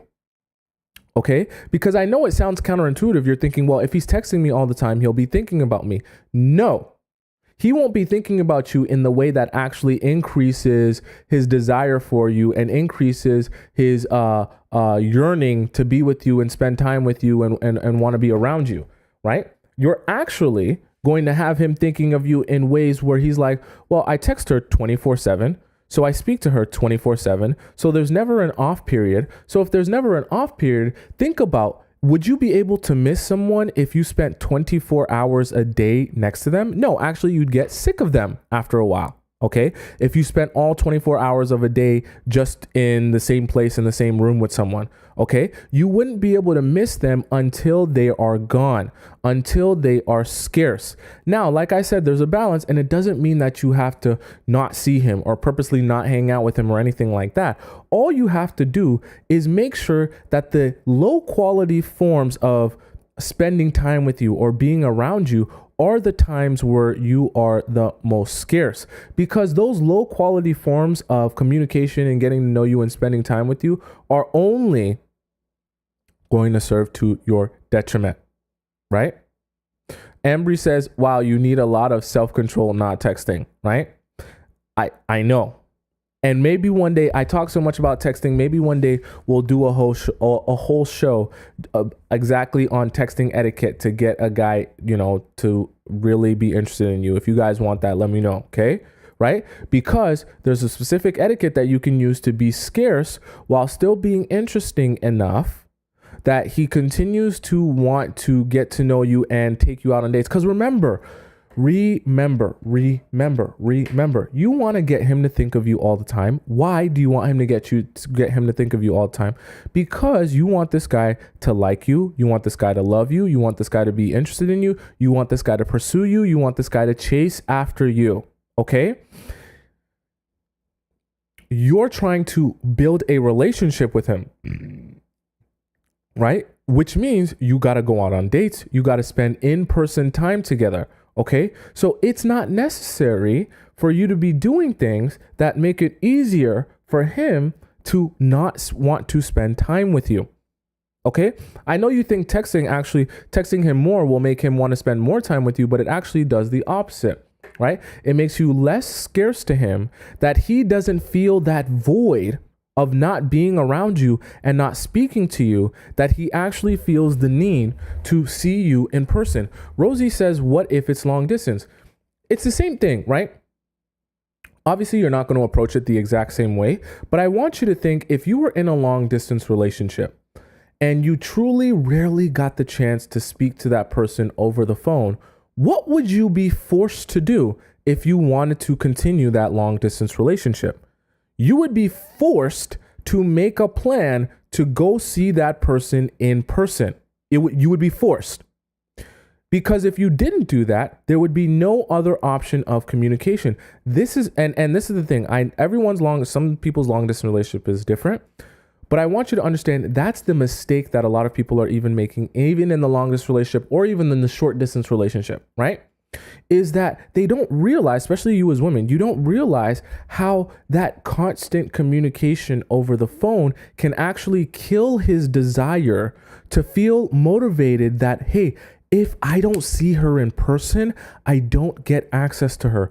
If I don't see her in person, I don't get to see her. I don't get to speak to her. And so the only other possible option, if he wants to see you and spend time with you, is to plan a date and see you in person. And you know who that serves in that scenario? That serves you. You win. You win. You see how you win? When you're scarce, you win. That's why my thumbnail on YouTube says mystery wins. You win. When you're scarce, when you're mysterious, you win. You get all the benefit. Because what does he do when you're scarce? He pursues you more, right? He chases after you more. You are scarce to him. So he's trying to make you unscarce. He's trying to ease his anxiety and spend more time with you, not less time with you. If you're available all the time, think about this. This is what I want you to take away. If you're available with him all the time, the only place or thought left for him to have is that he would like to spend less time with you. That's the only there's no possible way, if you spend all your time talking to him and with him, right? If you're never scarce to him, there's no possible way he could ever think to himself, I want to spend more time with her. He can only think to himself, I want to spend less time with her, right? And so this isn't a hard concept to implement. Ivy says it's exhausting, right? Here's the thing, right? Is that it doesn't have to be exhausting. All you have to do is put down the cell phone. It's actually not a difficult concept. You'll be happier because of it. And he'll be happier because he'll feel motivated to actually chase and pursue after you because he doesn't get you in any other version, right? And you'll be happier because you'll have a man actually pursuing you as opposed to having a passive textaholic. This is one of the many reasons why I tell you guys you should probably ditch the dating apps. I can't tell you what to do with your life, but if you want better results, I tell you guys probably want to ditch the dating apps, because on those dating apps, you meet a bunch of textaholic men who know how to be the best texter and the most interesting texter. But for a lot of them, they're quite unmotivated to pursue you in terms of going out on dates, spending real time together, building a connection. They just want to be a textaholic maniac and then see you when it's time to receive Squirtle. Pointless for you and what you're trying to accomplish. Okay, so scarcity is number 4. Number 1 was mystery. Number 2 was enchantment. Number 3 was desire. Number 4 was scarcity. Number 5, we have quality. You need to understand the same way how we just talked about scarcity and we talked about supply and demand, the same way it is in a business, right? It's just the same concept. You want to make sure that your quality is coming in very high dosages. I know I just brought this up with the texting. You want to make sure that you're not giving him low quality versions of yourself, meaning over text. There's no conversation. There's no heart to heart. There's no anything that you can have over text that is really meaningful other than communicating information that is important in terms of scheduling the next time you're going to actually see each other. That's my advice to you. We'll talk about texting etiquette in another show, but my honest advice to you is to use your phone as a scheduling tool when it comes to your relationships. Do not use your phone as a crutch to get to know people. Okay? You will be giving this man such low quality versions of yourself that he will not have the time or the space to ever think about you or miss you or be anxious about you, right? Okay? Because even if you didn't have a cell phone, right? Let's say you literally just didn't have a cell phone. He would be anxious thinking about what it is you want, thinking about when the next time he's going to see you, and when next time he's going to talk to you, the next time he's going to speak to you, right?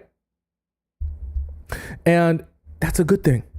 Jen says it is the same with FaceTime and phone calls. The thing that I say to FaceTime and phone calls is it is better than texting. Okay. So it's not the worst thing in the world. That's my thing about phone calls. However, you don't want to get caught in the cycle of fulfilling his desire to see you and speak to you over call and FaceTime, that he no longer has the desire to actually spend real in-person time with you. Okay, just keep that in mind, right? Because if he gets so accustomed to just being able to pick up his phone and call you every day, well, it kind of kills that desire and that anticipation to say to himself, I want to plan to see her on an actual date. And I want to anticipate the fact that we're actually going to go out on this date, right? That anticipation is also doing what? Forcing him to think about you more, okay? If he has nothing to anticipate because you're always there all the time in all these low quality forms, well, you're killing his ability to really think about you in a way that grows his desire for you, that grows his ability to want to pursue you, that grows his ability to like you and love you and be interested and intrigued by you, right? Venus says, is it possible to recapture his attention by pulling back if you were previously too available? 100% it's possible. Now, that comes, right, at a cost, because in some instances, You might realize when you pull back that you were the one doing a lot of the pursuing. And if it wasn't for you doing the pursuing, that he wasn't really that interested in you in the first place. I'm not saying that that's your particular a situation, Venus. I just want you to understand, for all the rest of you, that that is also a possibility. For some of you, you're doing so much of the pursuing without even realizing it, that by the time you do try and pull back and reverse the damage that's been done, you realize that if it wasn't for you pursuing or reaching out, you guys would have never talked. And that can be a painful realization. I just want you to be prepared that that is a possibility for some of you. Okay, so mystery was number 1, enchantment was number 2, desire was number 3, scarcity number 4, number 5 we had quality, okay, and number 6 we have denial. Okay, I want you to understand this. Men love no. They love it. They also, I know it makes no sense. Men love no when no feels like yes. Stay with me. Stay with me. Don't let me lose you. No is good. No is even better when no feels like yes. Why? Goes back to the mystery. It's confusing. That confusion makes you debate with yourself. Which one is it? Is it no that means no, or no that means yes? Is it no that means no, or no that means yes? And what happens? They're forced to think about you, analyze everything that you've said, every word, every text, every phone call, every FaceTime, every meeting, every piece of body language, every blink, every squint, every twitch, everything, in order to determine, does no mean no, or no mean yes? Think of it as playing hard to get, okay? Right? And I know you might think, well, I'm playing hard to get. That's just annoying. That's just frustrating. He's not going to be interested in that. That's one of those things that, guys, I'll be the first one to tell you. Everyone caps, okay? If you don't know what cap means, just lies. Everyone lies, okay? Everyone lies about what they want from a person or a partner, okay? We all do this thing. This is everyone. We all do this thing where we say, I don't like this. I don't like when guys do this, or I don't like when girls do that, or I don't like when people do this. In reality, when people do that, they get the best response from us. It's not something we can actively control, okay? What I mean by that is, this is one of those things for guys. We say, I don't want a girl that plays hard to get. Yo, that's just annoying. Yo, that's just frustrating. Yo, these girls playing hard to get, they think they big and bad. Yo, I don't got time for that. Yo, I'm not into that. Yo, if she trying to play hard to get, yo, I don't got time. Yo, I'm too busy for yo. I'm the man. I'm not interested in no girl playing hard to get.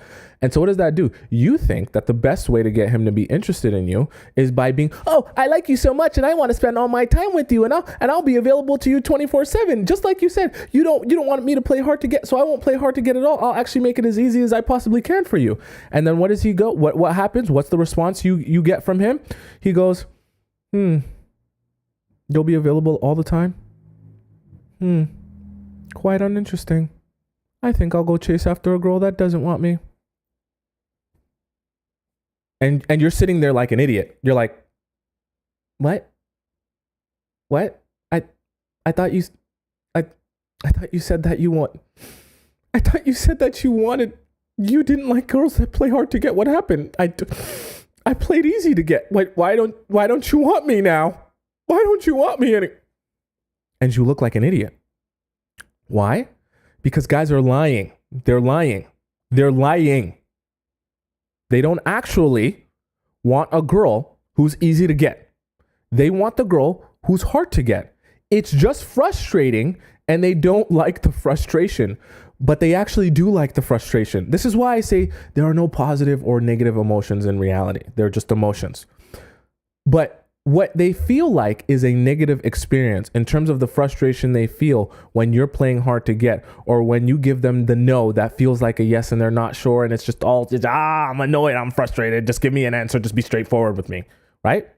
In reality, the frustration they love because it's addicting, right? The frustration forces you to think about someone. It forces them to be on your mind. So what they really mean when they say they don't like a girl that plays hard to get, when they don't like a girl that won't just be straight up or, be blunt with them, what they really mean is they hate the fact that when they have too much mystery surrounding a girl, when they don't know where she stands or where he stands with her, they're forced to think about her so much that it becomes annoying and frustrating how much that girl will be on their mind. They want to be at peace with themselves in their own mind, that they don't have to be thinking about you all the time. That's the frustration they're talking about. And that's the frustration they don't like. They're frustrated with the fact they cannot turn the switch off, right? By responding in a different way when they receive that from a woman. So when they receive that denial, that no, that feels like a yes, that they're not sure and they have to debate with themselves, they're forced to it forces them to bring out a response in them that makes them think, oh, but what does she want? What does she think? What is this? What is that? And that they're like, oh, I hate this. I can't do this anymore. And so that's why they're like, I don't want a girl that plays hard to get, because they're frustrated with the fact they cannot control that response, right? This is why I say the better you understand why people react to certain things and what they react to, you can elicit that response in people regardless of what they feel or what they want. Right? Because if a girl gives me no's that feels like yeses, and this could be in any capacity, if a girl is denying me in a way that doesn't feel like a total denial, that feels like she's just cracking the door just open enough that if I try really hard, I'll get to it. It forces me to debate with myself. Should I do it? Should I not? Does she want me? Does she not? Does she this? Does she not? And all of that debate is taking up brain space in my mind, and I'm forced to think about you. There is no choice but to think about you. And the only way to stop thinking about you is to completely detach myself from you and the relationship. So as long as you play that denial right, where you give the no's that feel like yeses, right? You continue to tote that line where he continues to have to think about you if he's interested in you. Sabsky says, can you give example about the no? Okay. So for example, a no that feels like a yes could be something as simple as him. Now, you obviously know how I feel about giving away your Squirtle on the first date, but an example of a no that feels like a yes could be you telling him how you're not interested in hooking up with anyone, but you do find him very physically attractive. See, even if, listen to me, because I'm not saying go out and actually hook up with him, but even if you have no intention of hooking up with him, that becomes an addiction where he feels like if he just tries hard enough, he can actually get you to be physically intimate with him, even if you know you never plan on being physically intimate with him.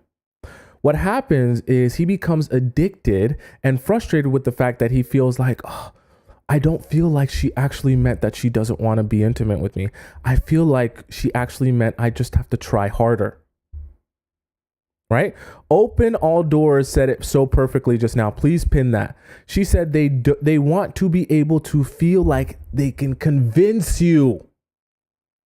They want to be able to convince you. And that denial, that no, that feels like a yes, feels like, oh, you just want to be convinced. And so what do? They do the most to try and convince you. Okay? Okay, I'll give you an even better example. Let's make it as simple as you possibly can. It's as simple as a guy saying, yo, let's say you and a guy are at a party, you guys are flirting back and forth, right? And let's say you guys have met through some mutual friends before, so maybe you know of him. You guys just don't know each other well. And he's talking to you and he's kind of like trying to be slick, trying to be suave. He's like, girl, you know you into me. Like, yo, I be seeing how you be looking at me, how you be wanting me and this and that. Da, da, da. Why you trying to hide it, yo? You always trying to be too cool for school. Like, I know you be looking at me. I know you be talking about me. I know you into me. And then you're sitting there like, I really like, I don't even notice you. Like, I barely notice you. I only talk to you because you're the friend of my other friend. Honestly, like I haven't thought of you except for this one time you did some weird thing, but Other than that, like, I don't really think about you. I don't really care about you. But you're saying it in a way that feels like, but you wouldn't be here talking to me like this, going back and forth with me if you weren't actually interested in me. This is what he's saying in his mind. So he's saying, I hear what you're saying, and I hear the words that are coming out of your mouth, but your body language and everything that you're communicating to me non-verbally makes me feel like you're actually kind of interested in me, but you're not saying it. And so what happens is he begins hyper analyzing everything that you're saying and doing, trying to justify, well, you're saying words that don't make me feel like how I'm feeling on the inside.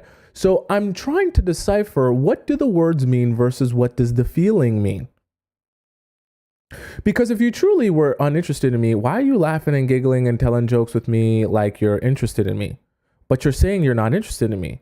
But you wouldn't be laughing and giggling and telling jokes with me and being here talking to me for 30 minutes in this party where you could be talking to anyone else if you weren't interested in me. This is quite confusing. Your no feels like it means yes. Right?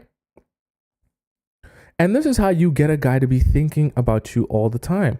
The no that feels like a yes is confusing, but the confusion that leads to frustration is actually what will help him think about you all the time. If he has no frustration, right? No confusion, there is no line to toe. There is no, she loves me not. She loves me not. It's just, she loves me. So then what's the point of the game of the she loves me not? What's the point of picking the flowers? She loves me not, if you know she loves me, especially at the beginning. Okay, because I know most of you want this information in order to understand how to get these guys super interested in you and pursuing you in the span of the beginning of a relationship, right? Especially at the beginning. This is when this is the most powerful, right? Are you guys following what I'm saying so far? Jen says mixed signals. Exactly. Okay. Is that making sense to you guys so far?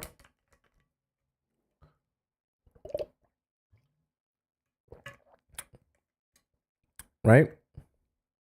Anna says, how should you interact with their socials and IG? Don't. I would advise you to not. Okay? If he's already interested in you or you feel like he's already intrigued in you, there's no reason to do that. All you're doing is making it more clear that you're more interested in him. Okay? The moment you sense that a guy is interested in you, work is done. Work is done. All you need to do now is keep the mystery going, that you can continue to be a fantasy to him. Stop trying to do more, thinking that doing more will make him like you more. No, all you're doing is killing the fantasy and the mystery when you do more. Okay? Do just enough, right? Once you realize that he's interested in you and he wants you, stop everything else. Okay? Let him do the rest of the work. I seen someone ask that question. I think it was yesterday or the day, or on the Friday in the Discord, where she was like, "Oh, this guy likes me, and he took me out on a date, or he invited me to a couple places, and he comes to my work and he compliments me. What should I do now?" And I was like, "Literally do nothing. Literally do nothing. He knows where you work. He knows where to find you. He knows that if he wants to access you, he's got your number, or he can invite you places. He can take you out to places if he wants to. You don't need to do anything more. Clearly, he's showing interest in you. So just stay where you are. Don't let your water break. Don't get all confuzzled that you feel like you got to start going and doing stuff and saying stuff. No, stay where you are. Let him pursue you continuously. Okay? Because the moment you get all confuzzled and you start saying, well, he likes me, but he's not liking me enough, so I've got to do more to make him like me more. No. Stop it. Bad girl. Stop it. Stay there. You don't do that. Okay? Stay where you are. Let him continue pursuing you. Don't do anything. Okay? So, very important. Mystery was number 1. Enchantment number 2. Desire number 3. Scarcity number 4. 5 was quality. Number 6 was the now. And number 7 is tease. Now, very obviously, tease goes into the now, the no that feels like a yes. Part of enchanting him is teasing him. Like, really I know that it sounds easy in theory because we're talking and you're not in love with me. Well, maybe some of you are in love with me, but most of you aren't in love with me. So it's easy when we're talking about this in theory right now, but I really want you to take these concepts and think about how you approach the guys that you're into, that you're actually into, and figure out the ways you can tease those men. And it doesn't always have to be tease like you're rubbing your Squirtle against him. No, you can tease him in emotional ways that just make him feel like he's a rabbit chasing a carrot. And it's like he's a rabbit and it's like, oh my God, the carrot's dangling right in front of him. And if he could just reach out and but the carrot, it moved. I was so close. And it's like he reaches and he stretches and if he gets and the carrot's gone again. Where did it go? And it's a vicious cycle, right? You want to be teasing, not just his lower extremities. I literally mean teasing his mind. Just give him just enough that he feels like, oh, I think she's into me. I think she wants me. I think, well, no, I don't think she wants me anymore. She's just doing things. She's not interested. She's not talking to me as much. She's not as smiley. She's not as giggly. She doesn't call me. Right? It's a vicious cycle. Ivy says that's too much work. That's fine if you feel like that's too much work, but then don't be wondering why the men in your life that you want don't desire you and don't pursue you. Okay? You can be, guys, remember, I'm not here to tell you how you should live your life. But if you want to see some different results, I can give you some advice on how to see some different results. If you don't think that my advice makes any sense, or you don't want to do any of those things, or make any changes, keep doing what you've been doing. Keep seeing the same results you've been seeing. That's perfectly fine with me. Doesn't affect my life whatsoever. Okay? Now, when it comes to teasing, like I said, it's not just about rubbing your Squirtle against him. That's not what it's all about. Teasing is really about the emotional back and forth. Think about what it feels. If you've ever been in a really good, what's the word I'm looking, like flirt session where you meet someone and you feel like you're definitely flirting with each other, but you're not talking about anything sexual, okay?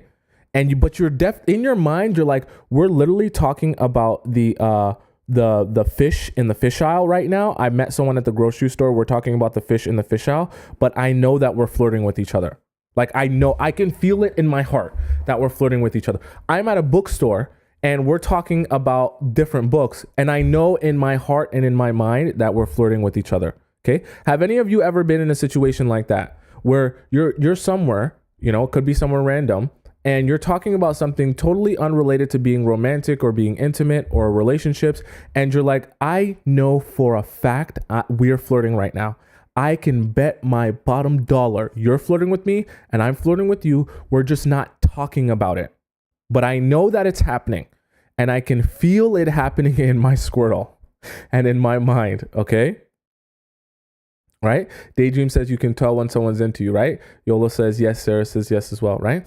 And so that feeling is what I want you to embody. This is part of your enchantment, right? Give him that same feeling that you know, I know that you're flirting with me. You're just not saying it. And the fact that they're not saying it is actually what makes it even more interesting and exciting. I want you to focus on giving those men that feeling where you're like, where he's saying, where you know that what you're communicating to him, right? Outside of three-dimensional space and outside of the words that you're saying, what you're communicating to him is making him feel like, I know that I feel like she's into me, but I feel like if I say that, then I'm probably just an idiot. There's no way she's into me. No, she's probably not into me. Is she into me? No, she can't be into me, right? And he's like walking home after he meets you in the bookstore and he's thinking to himself, did we just flirt? No, we were just talking about books, but she is so cute. I wonder if she knows that I like her, right? It's a vicious cycle. They just spiral and spiral and spiral, and it's perfect for you. Okay? Perfect for you. Because remember, mystery wins. Mystery wins. If you want him to think of you all the time, you need to stay mysterious and be strategic about how you present yourself and your approach. If you do that, that man will be thinking about you 24/7, 365. trying to figure out what it is you want with him and how it is you feel about him. Okay. Starve, like I said, give an example. I kind of just gave an example of how it would feel to flirt with someone at a bookstore, but you know you're talking about books, but you know that you guys are actually flirting, not really talking about books, right? It's that same concept. And when you're talking about teasing someone emotionally, so vice versa, right? When you're meeting someone, figure out how in the process of you flirting or meeting this person, when you're around each other, how can you give them that feeling like, I feel like you're into me, but I'm not sure. I just don't know for sure because you're not saying it. This is why, like, you want to be focused on saying as little about how you actually feel, especially if you like someone. I want you to, the last thing you should do if you actually really like someone, especially at the very beginning, is telling them how much you like them. I want you to refrain from that and focus on giving them the feeling that you like them without ever saying it. That is my direct advice to you and my direct example for you. Okay? Because that feeling is not concrete enough that that person can guarantee to themselves, oh, I know you're into me. And the fact that they have to question that is a tease in itself, that they feel like, oh, but it's there. And I know it's there. And I feel it being there. But I just can't confirm it. But the fact I can't confirm it makes me not 100% sure of its existence. And that's the amazing part about this, is that by the time his wheels are spinning and he's going back and forth, being like, is this true? Is this not? Is this real? Is this not? Is this a feeling? Is this reality? He's already in your firm grip, thinking about you all the damn time. Okay? Does that make sense what we discussed today, or are you guys confused about anything before we head into the Discord? By the way, for those of you who are new here, if you're brand new here, I know some of you are new. I know some of you are very new on YouTube. Some of you might be new on TikTok. Before the show ends, we do something very special on Discord where we answer a whole bunch of personal questions and situations. So please make sure you stay for that, because trust me, it gets juicy on Discord. Discord gets crazy. So before we get to the Discord, though, I just want to make sure that I answer everyone's question and everyone is of the same understanding of what we discussed here today. Okay, right? Ella says, small summary. I came halfway through. So we talked about how to force men to think of you all the time. We talked about mystery was number one, enchantment, desire, scarcity, quality, denial, and the tease. It won't make much sense to you unless you watch it in its entirety, though. So I recommend you go on my YouTube. You can find the entire live stream there. Okay, right? For those of you who missed the live stream, you can go find it on YouTube. All right. How long should the mystery last? Mystery is forever, guys. Mystery is not like, and this is why I say you can do mystery in a healthy way where you just have enough mystery to your as a partner that your partner continues to want to know more about you. Think about it. If you're truly in a relationship that lasts a lifetime, do you think that a healthy version of that relationship is a point where you ever get bored of knowing more about the person? And so if you're in a relationship where you're supposed to never get bored of the person, that means there's always more that you want to know about them. There's always more that's interesting about them. There's always more that you find fascinating about them. And so the mystery should never have to end. Okay?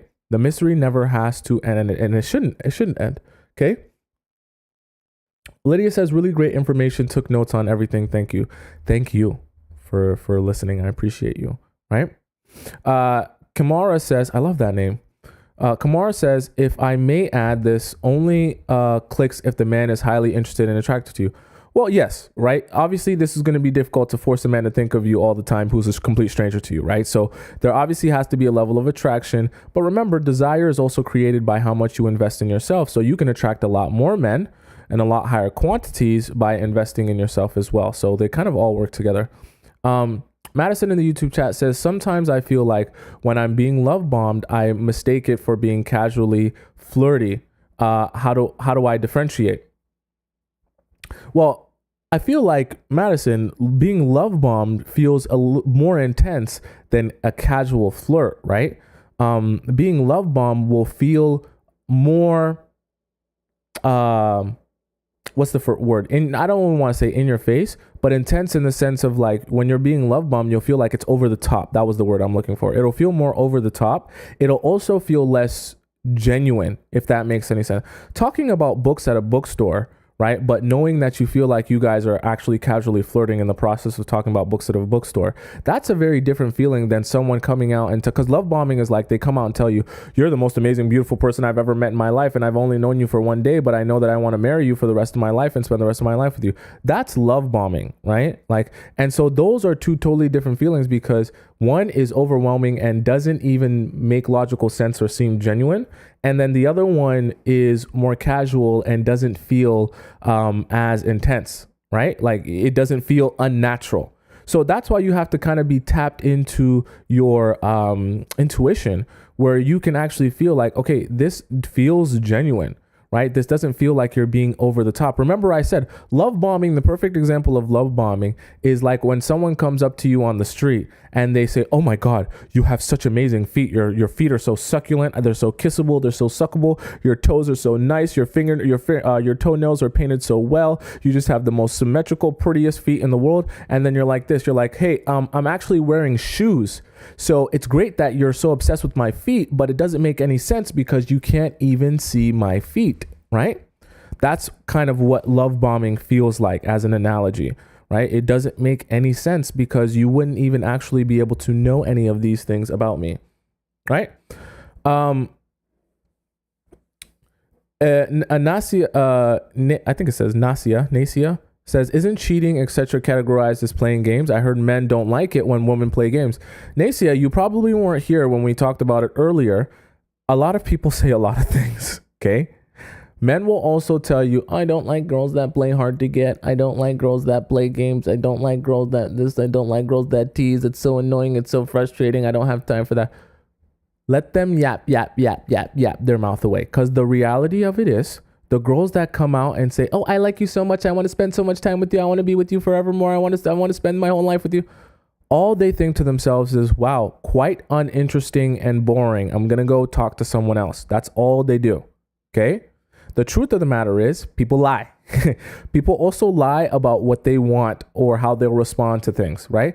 They're frustrated because they can't control the response that they give when a girl gives them no's that feel like yeses and they're not sure and they play hard to get, right? Because they're so unsure, all they can do is think about that girl all the time and that becomes frustrating to them. So that's annoying and they don't want that feeling because they can't control that response.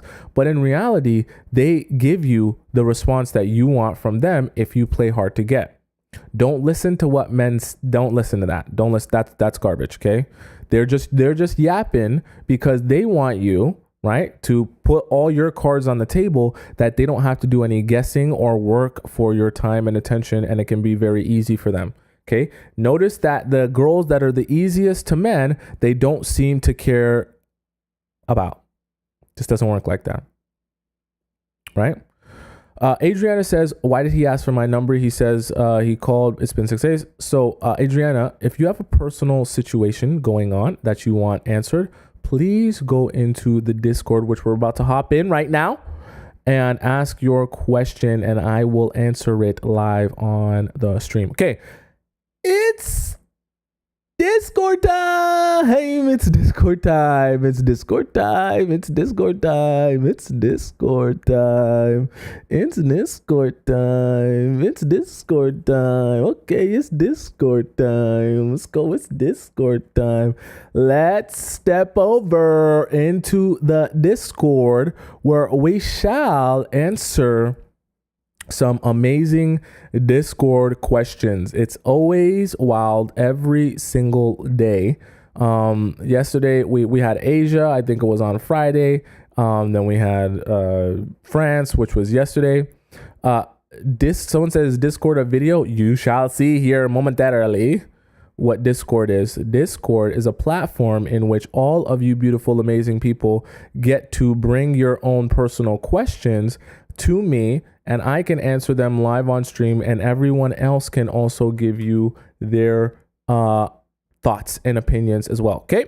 So let's step into the Discord where we shall answer some questions. So we left off on Baby Bliss yesterday. Let's get Holly to start off today. So Holly says, Uh, he's so busy. A guy that I like is not investing quality time. Well, we've had pineapples, right? You guys should know what pineapples means. But it was only the dates I like. What do you mean by that? Spending the whole evening with me. Cooking me dinner, drinks, music, good conversation, really connecting. Those make me happy and I reward for that. I like pineapples too. He's been doing all the pursuing. Good. Okay? But the last few weekends, let's see here.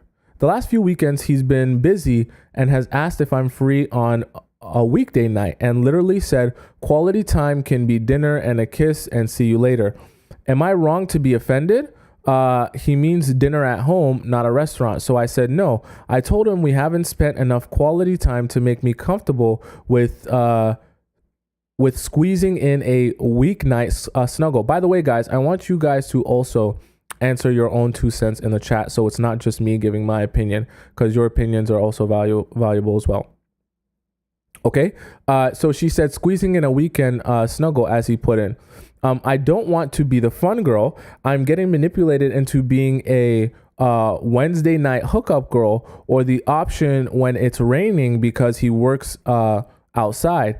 He wants his weekends for fun with his friends and activities, and I'll be there when it's convenient. No, I want the whole evening experience or nothing at all. It's literally the bare minimum, and I can't even do that. He didn't like I said no and gave me all kinds of resistance. Am I being difficult and disagreeable? If he's busy every weekend, that's great for him. I'm happy for him. He just won't ever see me. I sound like a plan B. I can't undo the mistake of giving up pineapples, and he will probably disappear, but I'm okay with that. I'd rather be single and alone if this is what I get from him. Okay, great question, Holly. Lonely in the TikTok chat says, what does pineapples mean? Please, the rest of the chat, I can't say it out on the stream, but please, the rest of the chat, let her know what pineapples means. Okay, if you're new here, you probably don't know. The rest of the chat will tell you. So Holly, this is a great question, and this is quite a situation that you're in.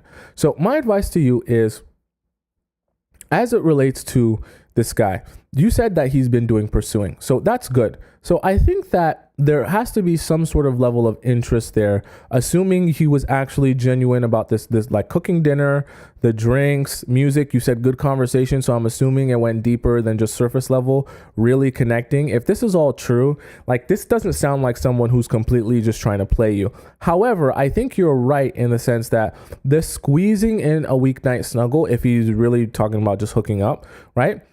It does begin to sound like, you know, he wants you to be the Wednesday night hookup girl, and then the weekends he gets to go out to the club with his boys and have real fun with some other girls, which is not good. You also don't want to get into the habit of trying to force a man to respect you, or force a man to want to spend more time with you or anything like that. What you can say, okay, this will be my advice to you, Holly. What you can do is present your schedule as if now the only time you really have time to see him is in the weekend. Okay? Because what that's going to do is it's going to force him to make a decision. Either he sees you on the weekend or he doesn't see you at all. Okay? And you can do it in a way that doesn't seem offensive or rude. You can do it in a way where you say, I really do love spending time with you. I enjoy us spending quality time together and having fun and enjoying each other's company. But my weekdays are now so busy. Even if you have to make up something, I got this going on and I got that going on. I really can't do weekends or else I won't get good sleep or anything like that, whatever it may be. And you make an excuse for why weekdays aren't going to work for you. But because your weekdays are so packed, your weekends are a lot more fluid and easygoing and relaxed. And so if he does want to spend some good time with you, if he does miss you, if he does enjoy you guys connecting, then he can let you know when he has a weekend free that he would want to spend time with you. And then from there, you leave it up to him to decide, am I going to adjust my schedule to see her on weekends? Or am I going to just abandon this girl, this relationship in general, because I know I only want to see her on the weekdays? And that is the best approach, I think, because you force him to make a decision for himself. And whatever decision he does choose to make is because he wanted to make that decision. And it's good for both of you because you now know that he made that decision from his own volition because he wanted to make that decision. You also know that if he chooses to not see you and on the weekends where he's actually free, he just wants to do something else, you know that he wasn't interested enough in you that he would give up having fun on the weekends for being with you. Because if having fun on the weekends is more important than being with you, then that should tell you he doesn't consider it to be fun to spend a weekend with you, which tells you that he's not really that interested in you, which tells you that he's probably just using you for Squirtle and to be a Wednesday night hookup girl. Okay? Right? Right? As Becca says, what if she's now just a weekend girl? Well, that's the thing. You can't necessarily know that in this situation right now, but you'll know if his interest is only in being a simple, easy hookup because he's trying to talk about, just kind of seeing each other for an hour. We eat dinner. Basically, we have pineapples and then I'm on my way. And she doesn't want that. She wants the quality time, the conversation, the whole evening, the dinner, the drinks, right? Having a good, enjoyable time, right? Together. And that can only happen really on the weekends, not for an hour on the weekdays. And so if he's only going to be invested in this hour on the weekdays, then she has to make that not an option for her, right? And present it as if the only time you can see me is these weekends, not for an hour, but for a real amount of time. And then if he doesn't choose to see you on the weekends, right, then now you know that he probably wasn't that interested in you enough because he didn't feel the need to spend time with you on a weekend where he could be doing something else. And then you kind of have your answer right then and there. So if you think that's being disagreeable, then yeah, you kind of have to be disagreeable, right? You don't even have to resist it, really. All you have to say is, look, I would love to spend time with you. I literally cannot. It's outside of my control. I can't spend time with you on the weekday. So if you want to spend time, we can do it on the weekends. But also, if you want to only spend an hour with me and then go out, truthfully, I don't like, that's a waste of my time, right? And you can be upfront while still telling him that you would love to spend time with him. So there's a balance there. I think that's my advice to you. Okay, that was Holly's. This one was deleted. Okay, so Mikaru, I think it says Michiru says, "Hi Tom, I need advice. On Sarah B says, where is the site? It's Discord. So you go to the link in my TikTok, or you go, if you're on YouTube, you go down on my in the link in the description. Okay, it's my personal Discord for everyone. There's like 150 people in this Discord. She says, hi Tom, I need an advice, please. Okay." Michiru says, I'm 33 and my boyfriend is 37. We've met on a dating app a year ago. Half a year doing good. We already talked deep conversation and addressed questions for early stages of the relationship. For early stages in the relationship. But it started when we reached 7 to 8 months of dating. He started to climb a ladder up at his work, and now he's always busy. And he kind of scheduled our video chats once a week. He's a government employee, and maybe he's really that busy. And I understand, but we are in a long distance relationship, and we've been dating for a year now, right? And I feel like I'm being neglected, and told him that I'm an anxious person. I always cried and poured out myself to him, told him how I hate this kind of situation. He said he will make it better, but still same reason and same 1 week schedule video chats. We barely even talk. As of today, I'm being quiet and not replying to any of his messages after I drop that long message of choosing myself this time. What do you think of our situation? And advice would be great. Thanks in advance. Okay. Michiru, this is a good question. My advice to you, obviously, him being a government employee, is tough because he probably does have actually a lot to do in the day. And he probably is a pretty busy guy. I don't deny that. Now, here's the problem with long distance relationships is if both parties aren't putting in as much effort as they possibly can into the relationship and trying to make it work, it becomes very painful very easily. And there's no way to alleviate that pain, obviously, because you can't see each other in person.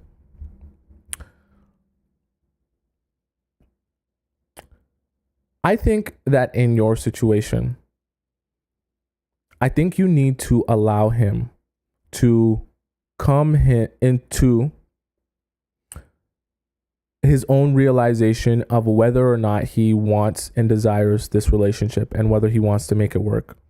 Because right now, as it stands, you're doing the job for him of trying to get him to choose the relationship as a priority.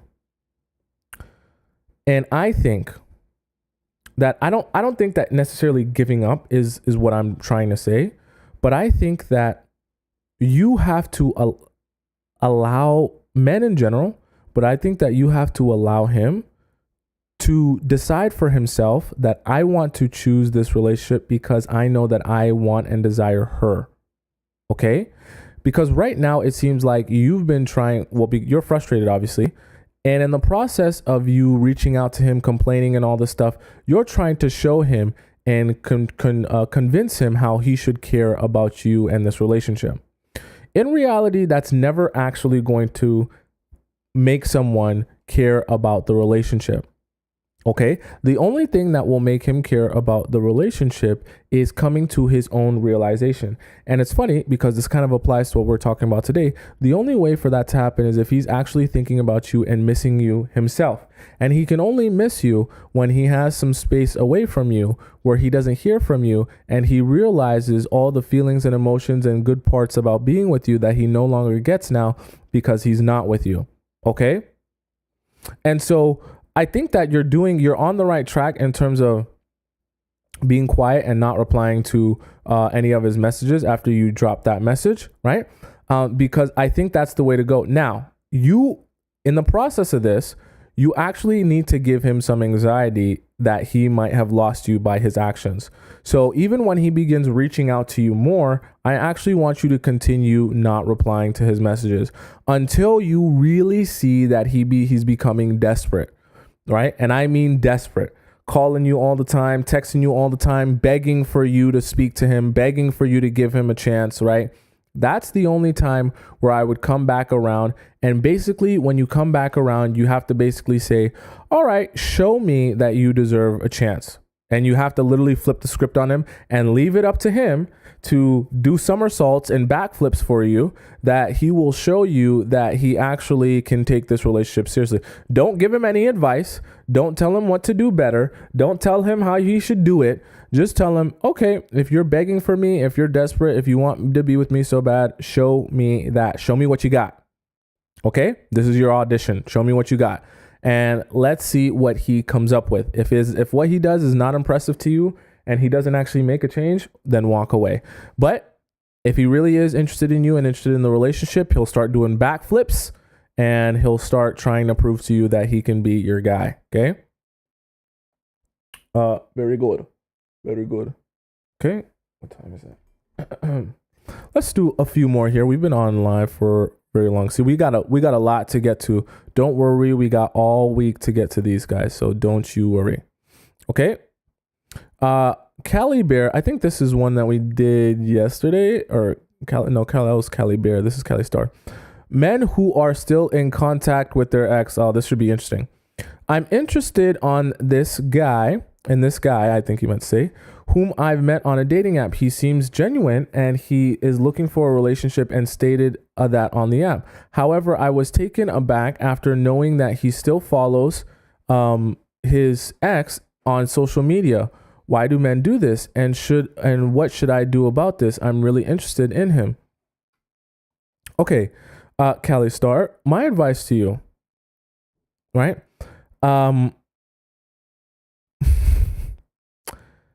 Anytime a guy I don't want to cast any actions on him that he might not have committed. But if a guy's following his ex still on social media, that can be a red flag. Doesn't necessarily mean bad things.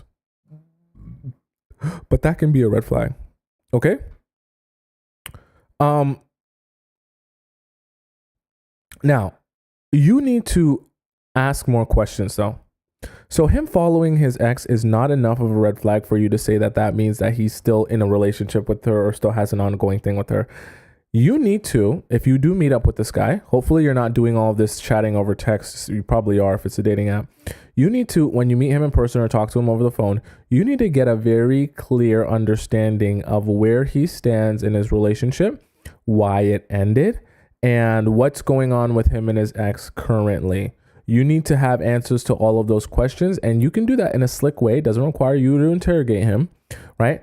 But there's a difference between being in contact with his ex and following his ex on social media, because he can be following her without ever messaging her, right? Now, I'm not saying that he's not. It's possible that he is, but there's a difference. You need to be clear on where he stands with her and what their relationship is, and if they are in a position where they work together, they still see each other, they still come across each other, any of those types of things, okay?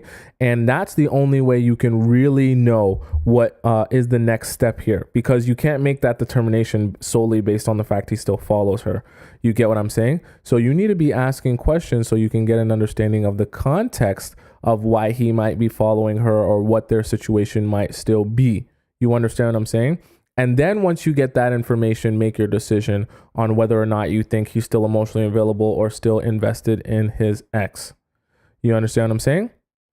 Now, your question of why do men do this? Like I say, he could be following his ex for many different reasons. Maybe they still work together. Maybe they're part of a friend group. I don't know, right? Now, I will say, right, when usually if you break up with someone, you would at least unfollow them, but not all the time. And I can't speak for everyone in every situation, because it doesn't necessarily mean that he's actively having conversation with her just because he follows her. Okay. So that's all we'll do for today, just because we're so over on time. Don't worry. If I didn't get to your question today, I will get to it tomorrow or in this week, right? We got lots of time to answer all of these amazing, beautiful questions that you guys send into the Discord. Okay. So if you guys just want to follow me on Instagram and you want to see everything I'm doing, you want to know everything that I'm about, everything that I got going on, you can go follow me on Instagram. It's right above my head. On TikTok right there. It's on the left side of your screen, right by the Instagram thing. And then it's on the bottom right of your screen on YouTube. If you want to rewatch this live show in its entirety because you love it so much and you're like, this is the most amazing thing ever and I can't believe this existed and I just found out about it now, you can head to my YouTube if you're on TikTok, and you can find my YouTube, which is right above my head, right on the right next to that YouTube button. Screenshot that or just type in my name on YouTube and you'll be able to find my channel and watch this entire live stream. Just go to the live stream section and you'll be able to watch this entire live stream in its entirety with the TikTok chat embedded on one side of the screen and the YouTube chat embedded on the other side. So you'll be able to see all the conversations, all the context. It's so cool. So awesome. Okay. I will see you guys tomorrow at 4 p.m. Remember, I'm here every weekday, Monday, Tuesday, Wednesday, Thursday, Friday at 4 p.m. Eastern time. Okay. So I will be back on talk to you about love, life, and relationships at 4 p.m. Eastern time tomorrow. Okay. Until then, I will see you guys later. I love you so much. Thank you so much for joining me on another episode of the Players Club. I will speak to you right on time at 4 p.m. Eastern exactly tomorrow. Okay.